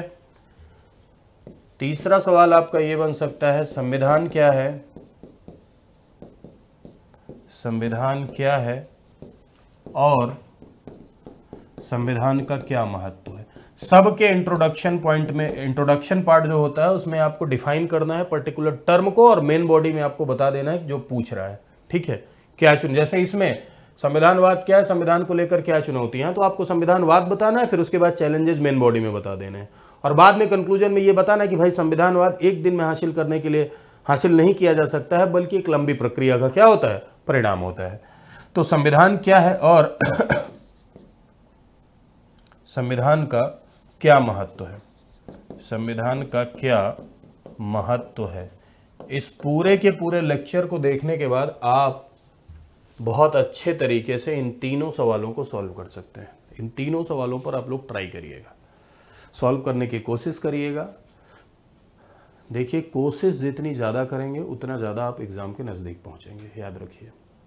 सिविल सर्विसेज का एग्ज़ाम एक ऐसा एग्ज़ाम होता है जिसमें आपका अप्रोच और माइंडसेट सबसे ज़्यादा ज़रूरी होता है। अगर सिविल सर्विसेज का अप्रोच और सिविल सर्विसेज का माइंडसेट आपके अंदर डेवलप हो गया तो ये बात आप मान लीजिए कि 30% तैयारी आपको हो गई। 70% सिलेबस, रेलेवेंसी, प्रैक्टिस और रिवीजन। ध्यान दीजिएगा, सिविल सर्विसेज की प्रिपरेशन में if you are preparing for the civil services then 30% ज़रूरत होती है क्या, सिविल सर्विसेज का माइंडसेट होना चाहिए, प्लस सिविल सर्विसेज का अप्रोच। और यही बातें नहीं होती हैं, मैं देखता हूँ आजकल सबसे ज़्यादा चुनौती इन बातों के डेवलप होने के लिए है। माइंडसेट और अप्रोच तब डेवलप होगा जब आप सिलेबस को देखेंगे, सिलेबस को समझेंगे, जब आप टॉपर्स की कॉपी देखेंगे, जब आप देखेंगे कि आखिर क्या मांग है आयोग की, क्या डिमांड है आयोग की, आयोग हमको क्या देखना चाहता है, आयोग हमको डॉक्टरेट के रूप में लाना चाहता है, पीएचडी होल्डर को लाना चाहता है, या आयोग ये चाहता है कि आपके अंदर विषयों की एक मूलभूत समझ हो, आपके अंदर डिसीजन मेकिंग पावर हो। और 30% योगदान इसका है, 70% योगदान होता है रेलेवेंसी, यानी वही बात आपको पढ़नी है जो प्रासंगिक है, जो सिलेबस के अनुकूल है, जो सिलेबस में नहीं है, जो एग्जाम में नहीं आती है, उसे हमें नहीं पढ़ना है, उसकी हमें जरूरत भी नहीं है, ठीक है।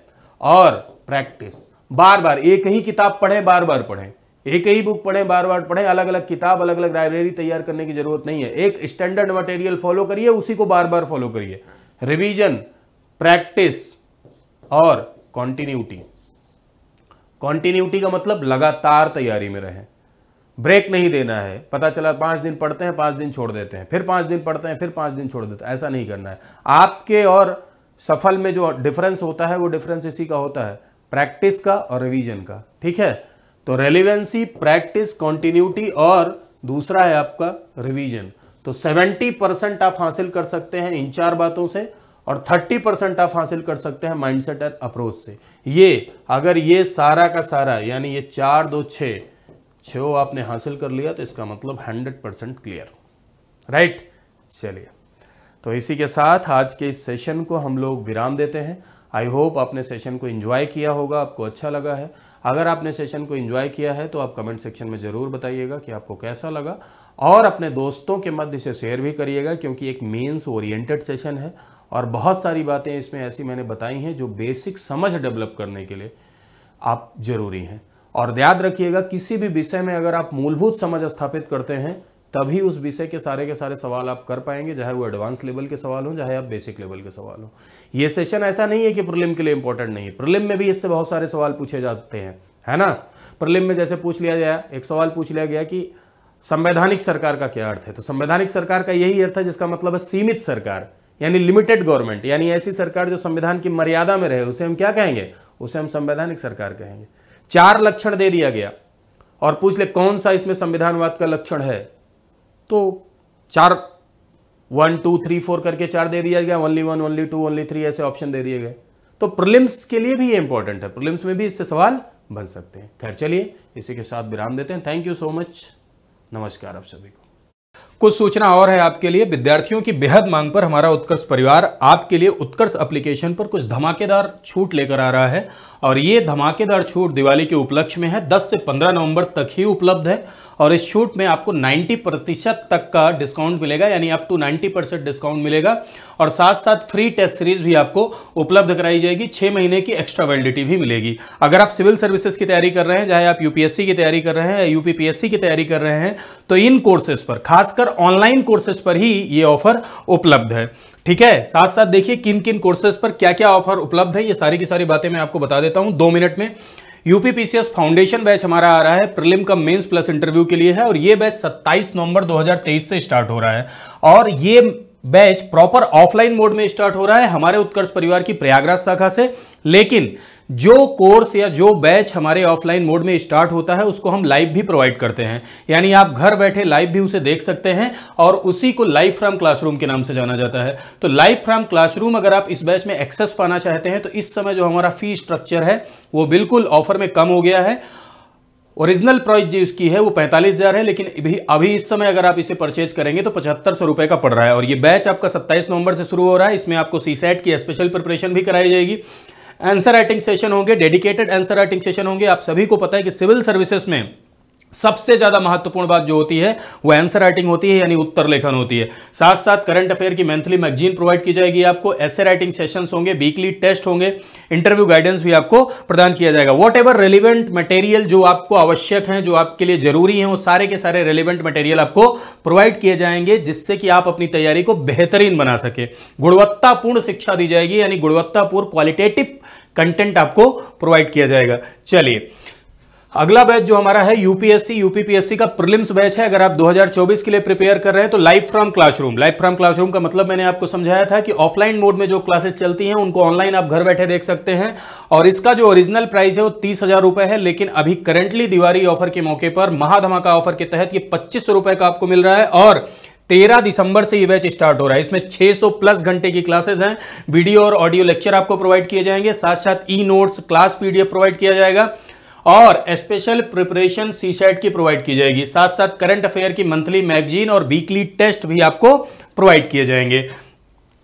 नेक्स्ट आपका यूपीपीएससी प्रीलिम्स यानी पीसीएस प्रीलिम्स का बैच है। यदि आप 2024 पीसीएस प्रीलिम्स के लिए तैयारी कर रहे हैं तो उसके लिए ऑनलाइन टेस्ट सीरीज आ रही है। बैच के बारे में पहले मैं बता चुका था। टेस्ट सीरीज बहुत इंपॉर्टेंट है, क्योंकि आपको पता है कि किसी भी टॉपर्स की जुबानी आप देखते हैं, किसी भी एक्सपर्ट की राय अगर आप लेते हैं, किसी भी ट्यूटर गाइड की राय आप लेते हैं, तो सब आपको एक कहते हैं कि सफलता में सबसे अधिक योगदान अगर किसी का होता है तो वो टेस्ट सीरीज का होता है, चाहे वो प्रीलिम्स के लिए हो, चाहे वो मेंस के लिए हो। और यहां पर ऑनलाइन टेस्ट सीरीज प्रीलिम्स के लिए हमारी आ रही है, और जो मात्र 500 रुपए की है। इसका जो ओरिजिनल प्राइस है वो 2500 रुपए है। ये 13 दिसंबर से स्टार्ट हो रही है। इसमें 20 टेस्ट आपको कराए जाएंगे।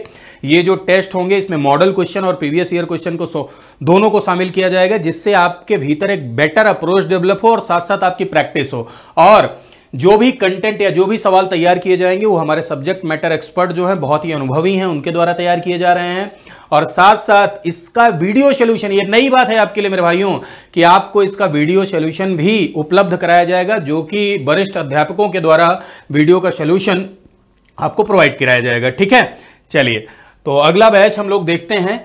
ऑनलाइन टेस्ट सीरीज है यूपीएससी की प्रीलिम्स 2024 के लिए। इसका जो ओरिजिनल प्राइस है वो 5,000 रुपए है, लेकिन ऑफर प्राइस आपका 2,000 रुपए है। ये 4 जनवरी 2024 से शुरू हो रही है। इसमें आपके कुल 30 टेस्ट हैं। ठीक है, 22 सेक्शनल टेस्ट हैं और 8 आपके फुल लेंथ के टेस्ट हैं। और ये भी सारे के सारे टेस्ट हमारे एक्सपीरियंट सब्जेक्ट, जो भी अनुभवी सब्जेक्ट मैटर एक्सपर्ट हैं, उनके द्वारा तैयार किए गए हैं। साथ साथ इसमें भी आपको वीडियो सॉल्यूशन भी उत्कर्ष एप्लीकेशन पर प्रोवाइड किया जा रहा है। ये बैच नहीं है, बल्कि ये टेस्ट सीरीज की बात हो रही है। यूपीएससी की टेस्ट सीरीज है। यूपीपीएससी की टेस्ट सीरीज सिर्फ 500 रुपए की थी। टेस्ट सीरीज बहुत जरूरी है, आपको टेस्ट सीरीज करना ही है। बिना टेस्ट सीरीज के कल्याण नहीं होता है। आप पहले विषय को पढ़िए और विषय को पढ़ने के बाद टेस्ट सीरीज करिए। ठीक है, क्योंकि टेस्ट सीरीज अगर आप करते हैं तो एक एग्जाम वाला अनुभव आपको मिलता है, और एग्जाम वाले अनुभव को जब आप हासिल करते हैं तो वास्तविक एग्जाम में जाने के बाद आप बेटर महसूस करते हैं और सारे के सारे सवाल आपसे बन जाते हैं। सेक्शनल टेस्ट भी 22 हैं और साथ साथ 8 फुल लेंथ के टेस्ट हैं। इसका मतलब ये है कि प्रत्येक सब्जेक्ट के सेक्शन वाइज भी टेस्ट है और फुल लेंथ टेस्ट भी इसमें प्रोवाइड किया जा रहा है। ये भी इसकी एक विशेष बात है। चलिए, तो एक आपका बैच आ रहा है एमसीक्यू बैच, आपकी प्रैक्टिस के लिए यूपी पीसीएस 2024 के लिए यदि आप प्रिपेयर कर रहे हैं तो लाइव फ्रॉम स्टूडियो, यानी स्टूडियो से ये बैच लाइव होगा और इसकी ओरिजिनल प्राइस आपका 7500 रुपये है, लेकिन मात्र ये 2000 रुपये में अभी दिवाली ऑफर के तहत आपको मिल रहा है। इसमें लगभग 250 घंटे की क्लासेज होंगी, वीडियो ऑडियो लेक्चर्स आपको प्रोवाइड किए जाएंगे, ई नोट्स मिलेगी, क्लास पीडीएफ मिलेगी, साथ साथ वीकली टेस्ट और मंथली करंट अफेयर मैगजीन का पीडीएफ भी आपको प्रोवाइड किया जाएगा। ये बैच अगर आप करते हैं, पूरा का पूरा बैच अगर आप यूपी पीसीएस प्रीलिम का ये कर लेते हैं तो ये बैच सबसे ज्यादा मदद करेगा आपके आने वाले प्रीलिम्स के लिए, क्योंकि अगर आपने विषय पढ़ा है, विषय के अंदर अगर आपने बेहतर समझ डेवलप की है तो इस बैच के माध्यम से आपकी प्रैक्टिस हो जाएगी, आपका रिवीजन हो जाएगा और जो कॉन्सेप्ट थ्योरी क्लासेस के दौरान आपसे मिस हो गए हैं या जो कॉन्सेप्ट आप रिवाइज ना करने की वजह से मिस कर दिए हैं, वो सारे के सारे कॉन्सेप्ट एक बार फिर से आपके लिए रिवाइज हो जाएंगे। तो अगर आप सब्जेक्ट में एक अच्छी समझ हासिल कर लिए हैं या हासिल कर रहे हैं तो एमसीक्यू बैच लेकर आप अपनी तैयारी को आगे बढ़ा सकते हैं। साथ साथ ध्यान दीजिएगा कि यूपी पीसीएस 2025 के लिए फाउंडेशन बैच आ रहा है लाइव फ्रॉम क्लासरूम, और साथ साथ यूपीएससी 2024 प्रीलिम के लिए आपका लाइव फ्रॉम स्टूडियो बैच आ रहा है। सबसे पहले बात कर लेते हैं हम लोग पीसीएस फाउंडेशन बैच की। तो पीसीएस फाउंडेशन बैच आपका 27 नवंबर 2023 से स्टार्ट हो रहा है। इसका जो प्राइस है वो 10,000 रुपये है और इसमें आपको सारे के सारे रेलिवेंट मटेरियल प्रोवाइड किए जा रहे हैं। साथ साथ यूपीएससी 2024 का प्रीलिम्स का बैच आ रहा है, ये भी लाइव फ्रॉम स्टूडियो है, ठीक है। इसकी ओरिजिनल प्राइस आपकी 4500 रुपये है। ये आपका स्टार्ट हो रहा है 4 जनवरी 2024 से, लेकिन इन दोनों का जो फी स्ट्रक्चर है वो मात्र 10,000 रुपये है दिवाली ऑफर के तहत। वो सारे की सारी बातें जो मैंने आपको पिछले बैचेज में बताई यहां भी आपको प्रोवाइड की जा रही है, यानी सीसेट की स्पेशल प्रिपरेशन दी जा रही है, करंट अफेयर का मैगजीन आपको प्रोवाइड किया जा रहा है और साथ साथ वीडियो और ऑडियो लेक्चर्स आपको प्रोवाइड किए जा रहे हैं, ई नोट्स, क्लास पीडीएफ और वीकली टेस्ट भी आपको प्रोवाइड किया जा रहा है। और जो भी रेलिवेंट मटेरियल हैं वो सारे के सारे रेलिवेंट मटेरियल, क्वालिटेटिव कंटेंट आपको प्रोवाइड किया जाएगा, ठीक है। तो अपनी तैयारी को आगे बढ़ाइए। अगर आप आईएएस और पीसीएस की तैयारी कर रहे हैं तो आप घर बैठे तैयारी करना चाहते हैं तो इन दोनों बैच में आप इनरोल कर सकते हैं। साथ साथ मेरे भाइयों, यूपीएससी 2024 प्रीलिम्स का एक special live from studio batch है। यूपीएससी 2024 के लिए प्रीलिम्स का स्पेशल बैच है जो कि 4 जनवरी से आपका स्टार्ट हो रहा है। इसमें जो फी है आपका 5500 रुपये मात्र है। 700 प्लस घंटे की इसमें क्लासेज होंगी, वीडियो ऑडियो लेक्चर्स होंगे, ई नोट्स, क्लास पीडीएफ आपको प्रोवाइड की जाएगी। 4 जनवरी से आपका ये बैच स्टार्ट हो रहा है। तो आईएएस प्रीलिम्स के लिए स्पेशली यदि आप तैयार कर रहे हैं तो इस बैच को आप ज्वाइन कर सकते हैं। खास बात यह है कि इसमें सिर्फ जीएस प्रीलिम्स की बात नहीं है, इसमें सीसेट का पोर्शन भी आपका कवर कराया जा रहा है, ठीक है। और साथ साथ कुछ प्रैक्टिस सेशन भी इसमें प्रोवाइड कराए जा रहे हैं आपको। तो जुड़िए हमारे उत्कर्ष परिवार के साथ और अपनी तैयारी को आगे बढ़ाइए। और साथ साथ उत्कर्ष एप्लीकेशन के ऑनलाइन कोर्सेज पर आपको 90% की छूट तो मिल ही रही है। यदि आप इन कोर्सेज को ई मित्र के थ्रू खरीद रहे हैं तो आपको 10% की अतिरिक्त डिस्काउंट, यानी 10% का आपको एक्स्ट्रा डिस्काउंट मिल रहा है। ये जानकारी मैंने आपको दे दी, इस जानकारी को दोबारा एक बार देख लीजिएगा अगर कहीं पर यह जानकारी आपको न समझ आई हो तो। और साथ साथ अधिक जानकारी के लिए आप हमारे उत्कर्ष सपोर्ट पर मेल कर सकते हैं, support@utkarsh.com। साथ साथ आप हमें इस नंबर पर कॉल भी कर सकते हैं। कॉल करके आप फीस की जानकारी दोबारा ले सकते हैं, कॉल करके आप बैचेज की जानकारी, बैचेज के मॉड्यूल की जानकारी भी आप प्राप्त कर सकते हैं। सारी की सारी जो भी आपके संदेह हैं, जो भी कंफ्यूजन है, वो सारी की सारी कंफ्यूजन आप कॉल करके दूर कर सकते हैं। साथ साथ ध्यान दीजिएगा कि ये जो आपका महाधमाका ऑफर है, महाधमाका ऑफर में 90% तक का, जो अप टू 90% तक का छूट जो आपको मिल रही है, साथ साथ फ्री टेस्ट सीरीज आपको मिल रही है। किन कोर्सेज पर? यूपी पीसीएस की कोर्सेज पर या अन्य सिविल सर्विसेज की आप तैयारी कर रहे हैं तो उन कोर्सेज पर आज इसका अंतिम दिन है, यानी आज आपके पास आखिरी अवसर है इस महाधमाका ऑफर को भुनाने का। तो फटाफट आप इसमें इनरोल करिए और हमारे साथ जुड़िए और अपनी तैयारी को आगे बढ़ाइए। आई होप आप जरूर अपनी तैयारी को आगे बढ़ाने के लिए इस ऑफर का लाभ उठाएंगे। तो इसी के साथ आज के सेशन को विराम देते हैं। Thank you so much. खूब खुश रहिए, स्वस्थ रहिए, जीवन में आगे बढ़िए, प्रगति करिए और मेरी ये शुभकामनाएं हैं कि आप सभी चयनित हों और चयनित होकर समाज में अच्छे कार्यों का माध्यम बने। देखिए, हमारा रोल, हमारे उत्कर्ष परिवार का रोल, कोचिंग का रोल, ट्यूटर का रोल यही होता है कि हम एक माध्यम होते हैं जिस माध्यम के तहत आपकी तैयारी को हम हल्का बनाते हैं। बाकी आपकी मेहनत, आपकी डेडिकेशन आपको सफलता के उच्च शिखर तक लेकर जाती है और उस सफलता के उच्च शिखर पर पहुंचकर हम ये आशा करते हैं कि आप इस समाज में सकारात्मक योगदान देंगे। इन्हीं शब्दों के साथ मैं विराम देता हूं। धन्यवाद, नमस्कार।